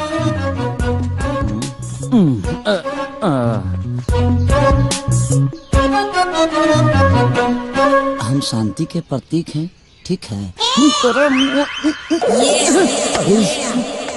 अरे का करत यार, कोनो काम आराम से सीधा तरीके से ना हो सकेला। यार तो देखा तरह का लिख लेबा कि हम शांति के प्रतीक हैं। काम करला शांति वाला शांति के प्रतीक लिख लेबा। तो ठीक है, ठीक है, ठीक है ना। ठीक है, चलो ना, ठीक है, चलो ना भाई। अरे रहे दो, रहे दो।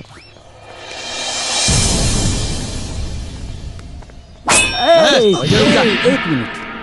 खतरा मल जी से फोन पे बात भइल रहे, बोला कि कमीना प्रसाद जी आइल बारे। जा जा।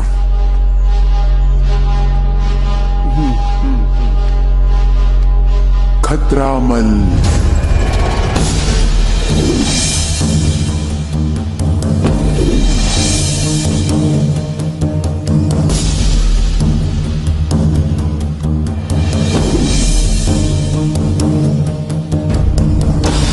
चल।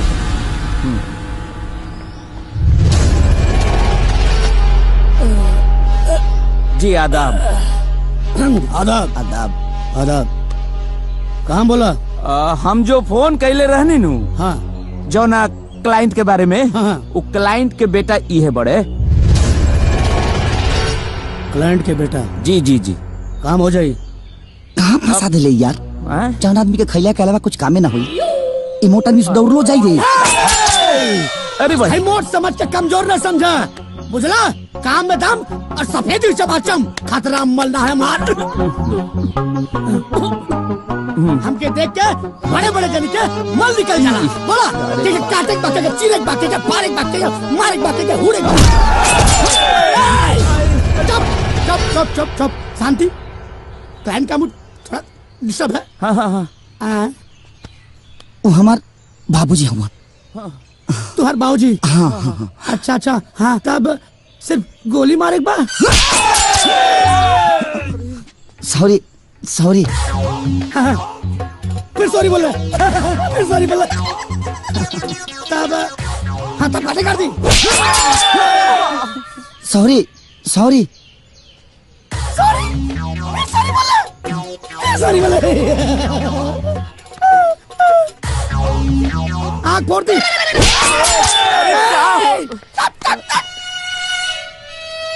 समझा समझा समझा, कैसे समझाई? हम गुंडा है, हम क्या बोले था? रैंड के मूड समझा। फिर सॉरी। कितना सॉरी बोली? न काटे के बा न गोली मारे के बा, उनका के अपहरण करे के बा, वो इज्जत से। इज्जत से अपहरण? हाँ। मतलब गोड़ छुप के उठा के ले चल जावे बा? न पैर छुके ना, माने इज्जत से जैसा अपहरण हो सके अपन देख ली। इज्जत से? हाँ। ना हो तो बोला हम कहीं और चल जाते। हो जाए ना, हो जाए हो जाए। पैसा मालतल? पैसा वकील साहब बताई ना। अरे जौना आदमी के किडनैप करे के बानू, हाँ, सारा माल तो उनकरे लगे बा। जैसे किडनैप हो जाइहन वैसे सारा माल मिल जाये। हम जितना हाँ जितना चाहे फीस में वो रख ली। मतलब पूरा माल हमके मिल जाये? हाँ सब सब सब सब। हाँ हाँ हाँ। ठीक चलता नहीं। लेकिन इतना छोट काम खातिर इतना बड़ा गुंडा खतरा मल के हो जाए पक्का ना? चलता नहीं। हाँ, मैंने काम हो जाए के चाहिए। हाँ, इज्जत से। हाँ, बाबूजी आदाब बैठ। खतरा मल। मार जाइए रे।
किडनैप करे खातिर हमके भेजले हैं। गुड्डू गुड्डू नमस्ते नमस्ते नमस्ते खुश रहा। नमस्ते प्रणाम करतानी जी। नमस्ते। खूब खुश रह। तोरा बहिन के सुहाग भगवान अजर अमर राखस। खूब खुश रह। अब और कितना एहसान करम लो हमरा ऊपर। कपड़ा लत्ता गहना गुड़िया यहाँ तक के शादी के सारा खर्चा रो लगन उठाओ तनी। आखिरकार एकर हम भाई न हई, हमरो कोनो फर्ज होला। अरे बेटा एगो बात बताओ, अब भगवान इतना धन देले बड़े तो खर्च तो होखबे करी। ए मास्टर काका। हाँ हाईली नोटिस कोर्ट से आइल बा। नोटिस?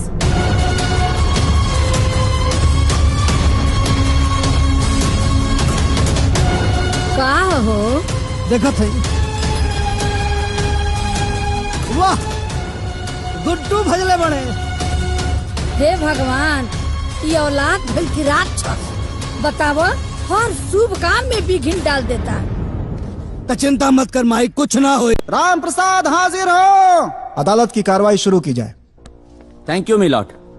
हाँ तो राम प्रसाद जी जी, आपका कहना है कि गुड्डू जी आपके बेटे नहीं है जी, लेकिन हमारे मुवक्किल गुड्डू जी का कहना है कि वे आपके ही बेटे हैं और आप दूसरी शादी करके उन्हें उनके अधिकार और उनके हक से वंचित रखने का साजिश रच रहे हैं। देखिए वकील साहब, जबरदस्ती दबाव डालकर किसी दूसरे के बेटे को आप मेरा बेटा साबित नहीं कर सकते। झूठ बोल रहे हैं आप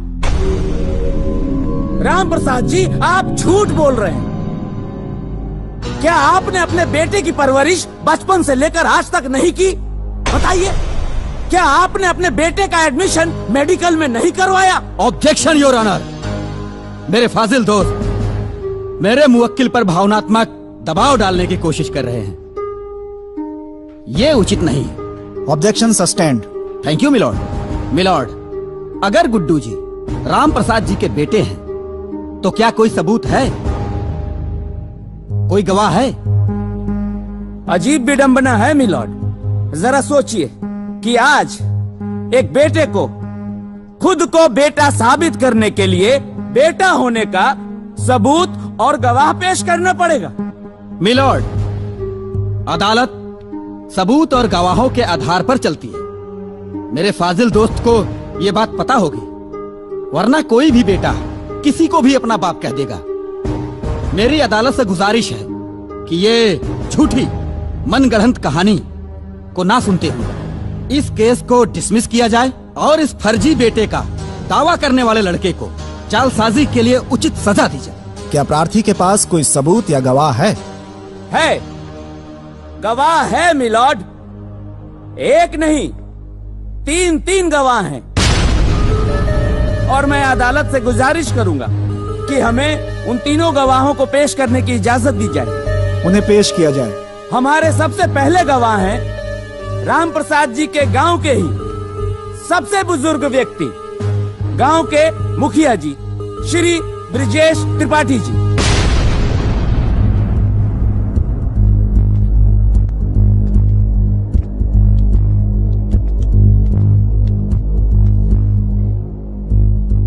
हुजूर, मैं उस खुशी के समय को कैसे भूल सकता हूं जिस दिन गुड्डू का जन्म हुआ था।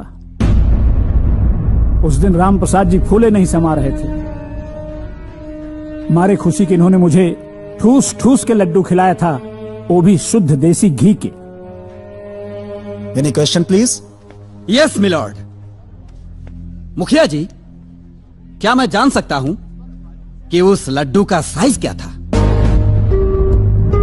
हुजूर, माई बाप, मुझे क्या मालूम था कि उस लड्डू की साइज बताने के लिए मुझे यहाँ अदालत में आना पड़ेगा। Silence, silence. अगला गवाह पेश किया जाए। पंडित जी, जज साहब को जरा ये बताएं कि जब गुड्डू जी का जन्म हुआ था तो उस समय आपने क्या क्या किया था? जनाब, हम पूरे गांव का जन्मपत्री हम ही बनाते हैं। वैसे वो सौभाग्यशाली ब्राह्मण हम ही हैं जो राम प्रसाद जी के कहने पर गुड्डू बाबू का जन्म पत्री बनाए थे। और राम प्रसाद जी हमको बहुत इनाम दिए थे साहब। 51 रुपया नगद और 1 जोड़ा धोती हमको इनाम में दिए थे। और वो धोती साहब हम आज भी संभाल के रखे हुए हैं। बहुत ठीक है पंडित जी, उस धोती को हमेशा के लिए संभाल कर रखिए। बहुत काम की धोती थी वो। अब आप जाइए। देखा मिलॉर्ड, जब गांव में कोई बच्चा पैदा होता है तो वहां दाई माँ का महत्वपूर्ण योगदान होता है। मिलॉर्ड, जब गुड्डू जी पैदा हुए थे तो वहां भी एक दाई माँ मौजूद थी। मैं उसी दाई माँ को इस अदालत में पेश करता हूँ। आइए। हाँ तो दाई माँ, जब गुड्डू जी का जन्म हुआ था तो क्या क्या हुआ था, जज साहब को बताइए। माई बाप, हम ही है जे गुड्डू बबुआ के नार कट ले रही। और सरकार, हमरा वो दिन अच्छे से याद है जब नार के कटाई में राम प्रसाद जी हमरा के सोने की सिकड़ी दे ले रहलन, जौन आज भी हम पहिरले बानी। सुरहो आना सच बा सरकार कि गुड्डू बबुआ राम प्रसाद जी के सुपुत्र बाड़े। अब आप जा सकते हैं।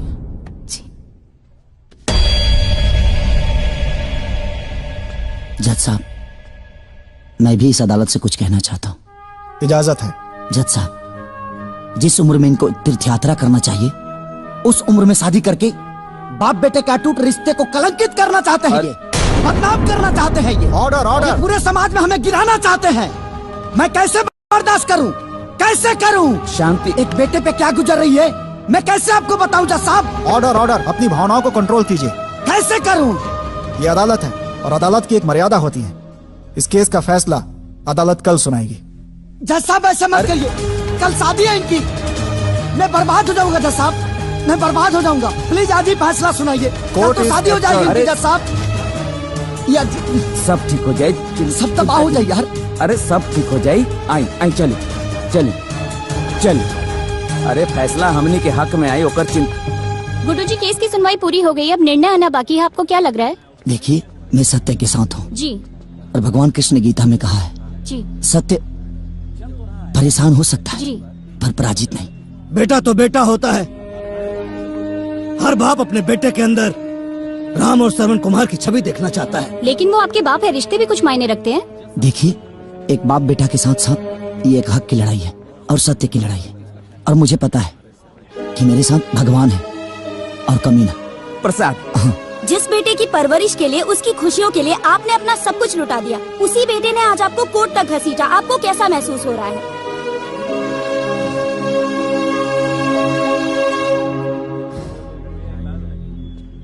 यह मुकदमा हिंदुस्तान के हर बेटों के लिए एक सबक साबित होगा। Thank you.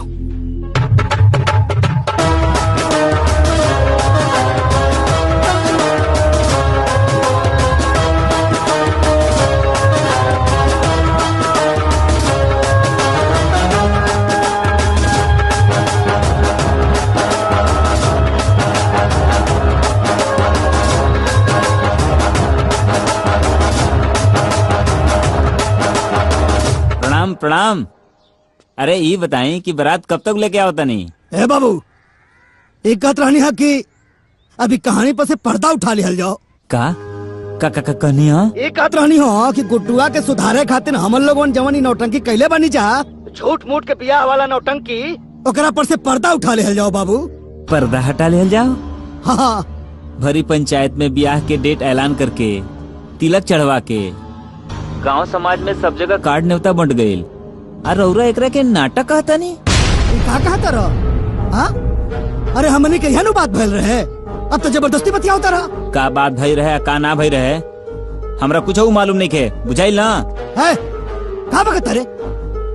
अरे बेटा, ये उम्र में हम अगर ब्याह करब तो समाज के काम होते खाए। अरे जवान बेटा के भविष्य सुधारे खातिर हम इतना बड़ा नौटंकी कहीं नहीं, वो बेटा के अपन मुंह कैसे दिखाई बाप? हम इतना पागल नहीं खी कि रौरा बेटा के सुधारे खातिर हम अपना बहन के इज्जत दाव पे लगा दी और ओकर जीवन बर्बाद कर दी। देख, नादानी में तहु कुछ ना समझ पहले, गुड्डुआ के सुधारे के जिद में हम कुछ ना समझ पाई, उल्टा पुल्टा फैसला ले लेनी, बात आगे बढ़त चल गई। ये उम्र में हम ब्याह करब, अपना खानदान का नाम मिट्टी में मिलाए, लोग थूकी हमरा के गाड़ी दे। तो लोग तो पहले ही से थूकत रौरा के ऊपर। आ खानदान के जहाँ तक बात करता नहीं तो खानदान में रहिए का गल रौरा लगे। अब बेटा के नजर में तो रौरा पहले ही गिर गल बानी। ए राम प्रसाद जी, अगर रौरा बारात लेके ना आई तो हम अपना बहन के डोली रौरा दरवाजे पे लेके आ जाये। रौरा सोच ली। सोच लेनी बेटा। बारात निकली। जो सबूत और गवाह अदालत में पेश किए गए हैं वो पर्याप्त नहीं है, जिससे यह साबित हो सके कि गुड्डू के पिता राम प्रसाद ही हैं। इसलिए यह अदालत। रुक जाइए जज साहब।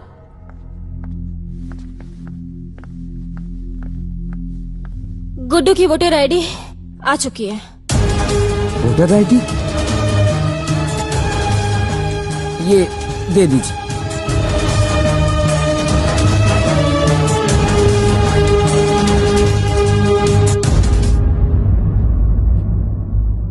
इस वोटर आईडी कार्ड से साबित होता है कि गुड्डू के पिता रामप्रसाद ही हैं। यस। जहां तक इनकी शादी का मामला है वो उनका निजी मामला है, किंतु अगर उनकी शादी से परिवार के किसी भी सदस्य को मानसिक, शारीरिक या आर्थिक क्षति होती है तो वो कानून का सहारा ले सकते हैं। रामप्रसाद जी की व्यक्तिगत संपत्तियों को छोड़कर पैतृक संपत्तियों में गुड्डू का हिस्सा कायम किया जाता है।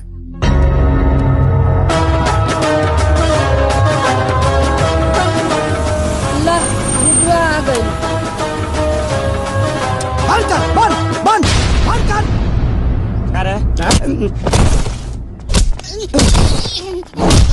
नाचे के बहुत शौक बा। दो आई कागजवा दो कागजवा। देख, डिग्री हो गई है गुडुआ के, डिग्री हो गई। बहुत कमर हिलता ना। अब नागिन धुन बजाओ। नागिन धुन बजाओ। नागिन डांस कर। बंद कर। नाच बिना साउंड के नाच। नाच नागिन डांस। ई का कर रहा बड़ा बाबू तू? अरे परम चपड़ा बनल बड़ा, परम चपड़ा। चल आई देख ले कोर्ट का डिसीजन। सब लोग साथ छोड़ दी हमार। ए बुढ़ियो, आई देखा कोर्ट का डिसीजन। तहार डबल चश्मा बना है ब्रू का। ए मुखिया जी, आई देखा कोर्ट का डिग्री है। आ तहार जन्म कुंडली हई देखा। देख ला कारे ठकरा रे। सब हरियाणा दे दे, सब हरी। ए राम प्रसाद जी, बाहर निकला। ए फालतू का नाम हो तहार हो? जितला के बाद भूल गए बनी। का नाम हो? कमीना। कमीना लड्डू क्या हो सबके? हाँ क्या हो? तनी हिकरा के दे रखिए। ए राम प्रसाद, बियाह तू अब एगो ना 25 को करा, कोनो फर्क पड़े के नहीं है गुडुआ के। 25 को करा, लेकिन कोर्ट कहले बा कि अगर तेरा बियाह से हमरा प्रॉब्लम भई त कार्रवाई तोहरो पे होई। ए बुढ़ियो, सब तू ही बिगड़ले बड़ू काम सब। ए राम प्रसाद जी, बाहर निकला बाहर। अब गुडुआ के आके ना जमींदारी हो गई बाजी गुडुआ के। भैया अरे भैया कमान भैया चुप मार ड्राइवर खाने मार। का हो राम प्रसाद का हो लुका के बैठल बड़ा लाज लागत मुंह देखा में अब हरिया में। ए वकील हने आवा हने आवा आई देख ला राम प्रसाद जी तारा छाती पर जीत के डिग्री लेके आइल बनी कोर्ट से। तनी एगो वीडियो बनाओ वकील। आई लिखी हो कि बेटा से हार के बाप शर्मसार टाइटल लिह डाली हो। अब समझ में आई। उठा हो अब जमीन जायदाद पर गुडुआ के हक है। उठा उठा ए राम प्रसाद जी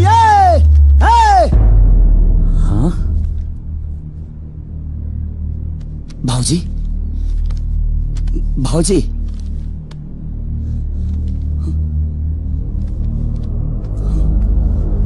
भाऊजी गुड्डू बाबू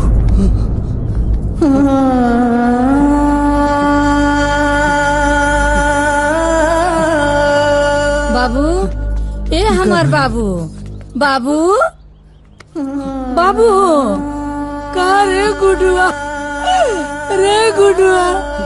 आखिर हमरा बेटा के खाइए गईले।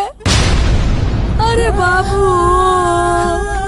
हम न जानत रही कि बड़ होके इतना नालायक बेटा निकलवा, न तो तार नार की जगह तार गला काट देती।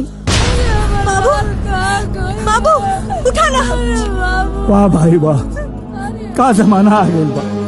एक ही बाप ये अपना बेटा के जितावे खातिर हमनी के कोर्ट में गवाही देवे खातिर भेजले रहल और एक ही इदारा एक बेटा जे अपने बाप के मुआ देलस।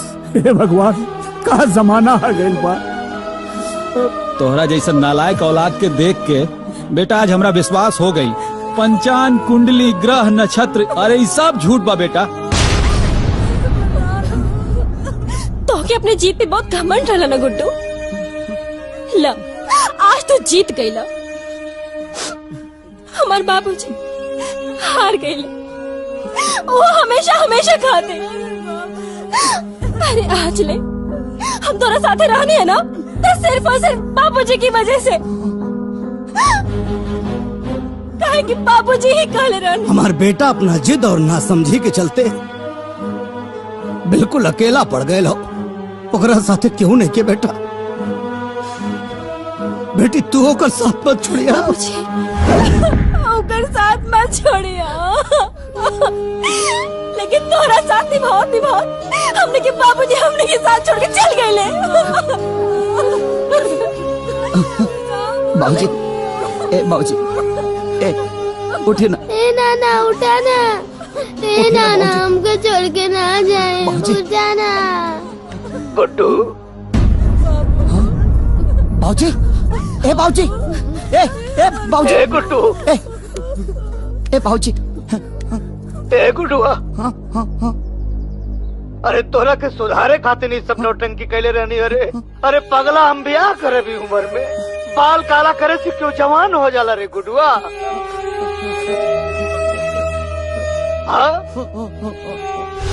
ए बेटा तोरे लापरवाही से ना हम बहुत परेशान हो गए रेडी। हमके लागल कि तोर भविष्य खराब हो जाए। यही ना थे कुल नौटंकी कहनी हरे बेटा। तो हर माई जब दुनिया छोड़ के जात रहनी है ना तो हमारा से को वचन ले रहनी है कि गुडुआ के बहुत बड़ा डॉक्टर बनैया। बेटा कर्जा लेके हम तुम्हारा एडमिशन मेडिकल कॉलेज में करोगी, लेकिन तू तो बिचौए में छोड़ के चले आया। हमके बहुत गुस्सा लागल जब ते मेडिकल कॉलेज छोड़ के चले आया था। सोचनी कि तोरे माई का कहा जवाब दे। इना ते डरवावे खातिर झूठ मूठ के बियाह का नाटक कहनी। अरे पागल बचपन में जब तक छोड़ कर रह लेनू और कोनो बात ना मानत रहे ना तो हम भूत का और शेर के भालू के बहाना बनाया नौटंकी करी तो भाग के आके हमारा गोते बैठ जात रहे। हमारा इनाम पुत्र रहे बेटा कि तब बहुत बड़ा हो गई ले। गुडुआ बहुत बड़ा हो गई लब ना डरा ना डराना। तो कोर्ट तक पहुंच गए बेटा।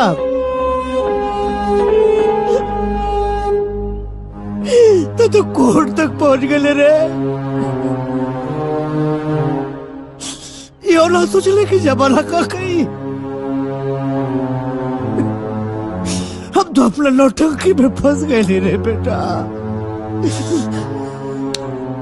अपराध हो गए रे बेटा, हम अपना नौटंकी में फंस गए थे। हमसे गलती हो गई रे गुडुआ। एक बेर लौटा रे बेटा। अरे पगला, तो के सुधारे की तरीका गलत हो सकेला, लेकिन हमारा नियत में कोनो खोट नहीं के। ए गुडुआ, हम थोड़ा बड़ा प्यार करी ले रे।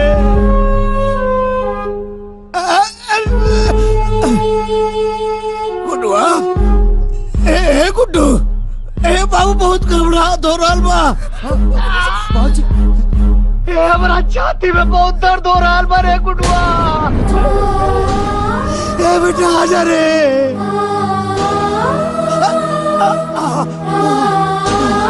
ना भगवान, ना प्रभु, ऐसा मत करिया।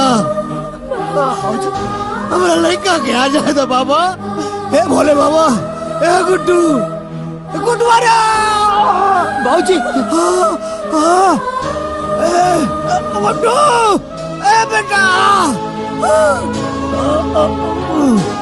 हमार गुड्डू, ए गुड्डू, गुड्डू आ गई। हमार गुड्डू आ गई।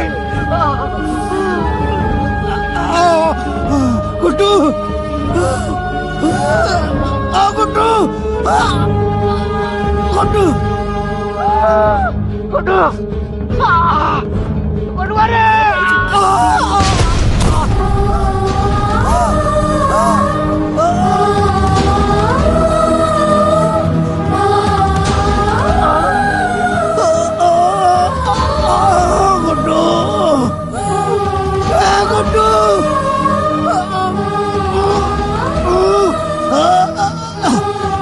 गुड्डू, ए गुड्डू, गुड्डू, बाबूजी, बाबूजी, ए कोई देखना। ए बाबूजी, बाबूजी, बाबूजी, हमके काहे ना पहले बताने बाबूजी। ए बाबूजी, काहे ना बताने बाबूजी। बाबूजी, बाबूजी उठे ना बाबूजी। बाबूजी,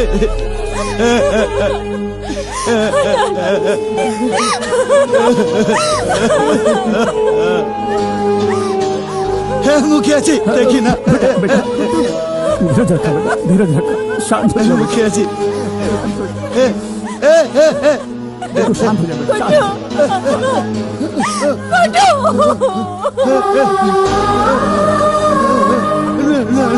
हम न जानत रही कि बड़ होके इतना नालायक बेटा निकलवा, न तो तार नार की जगह तार गला काट देती। बाबूजी, बाबूजी,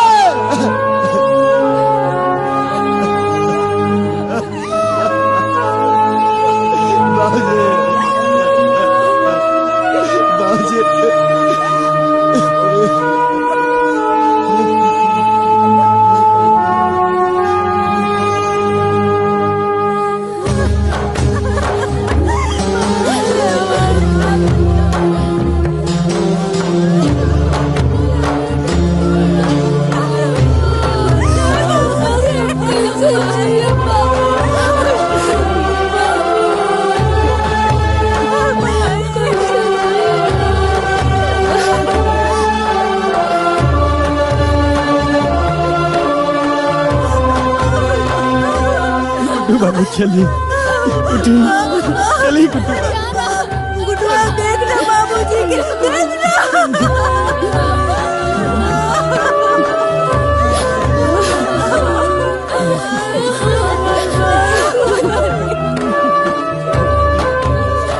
हमें बाबूजी जी के कहीं मत लेके जा। हमारे बाबूजी यही जी रही है।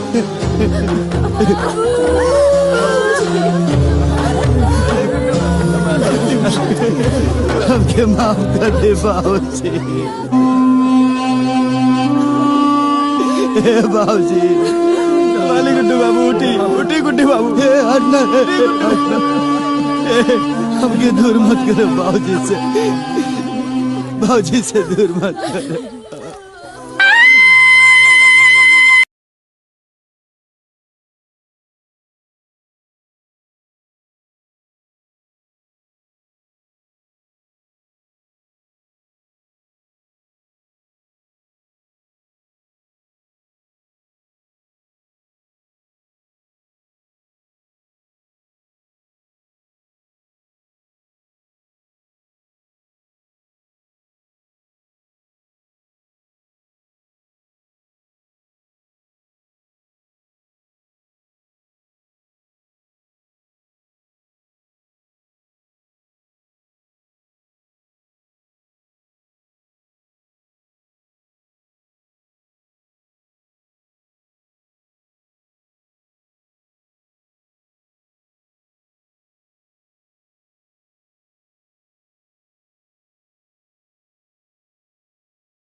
आज हमरा समझ में आई कि माई बाबू ऊ अनमोल संपत्ति होला जौना के बराबरी दुनिया के कोनो दौलत संपत्ति नहीं कर सकत। हम तो अपना नासमझी के सजा पा लेनी, लेकिन तू लो ऐसा मत करिया।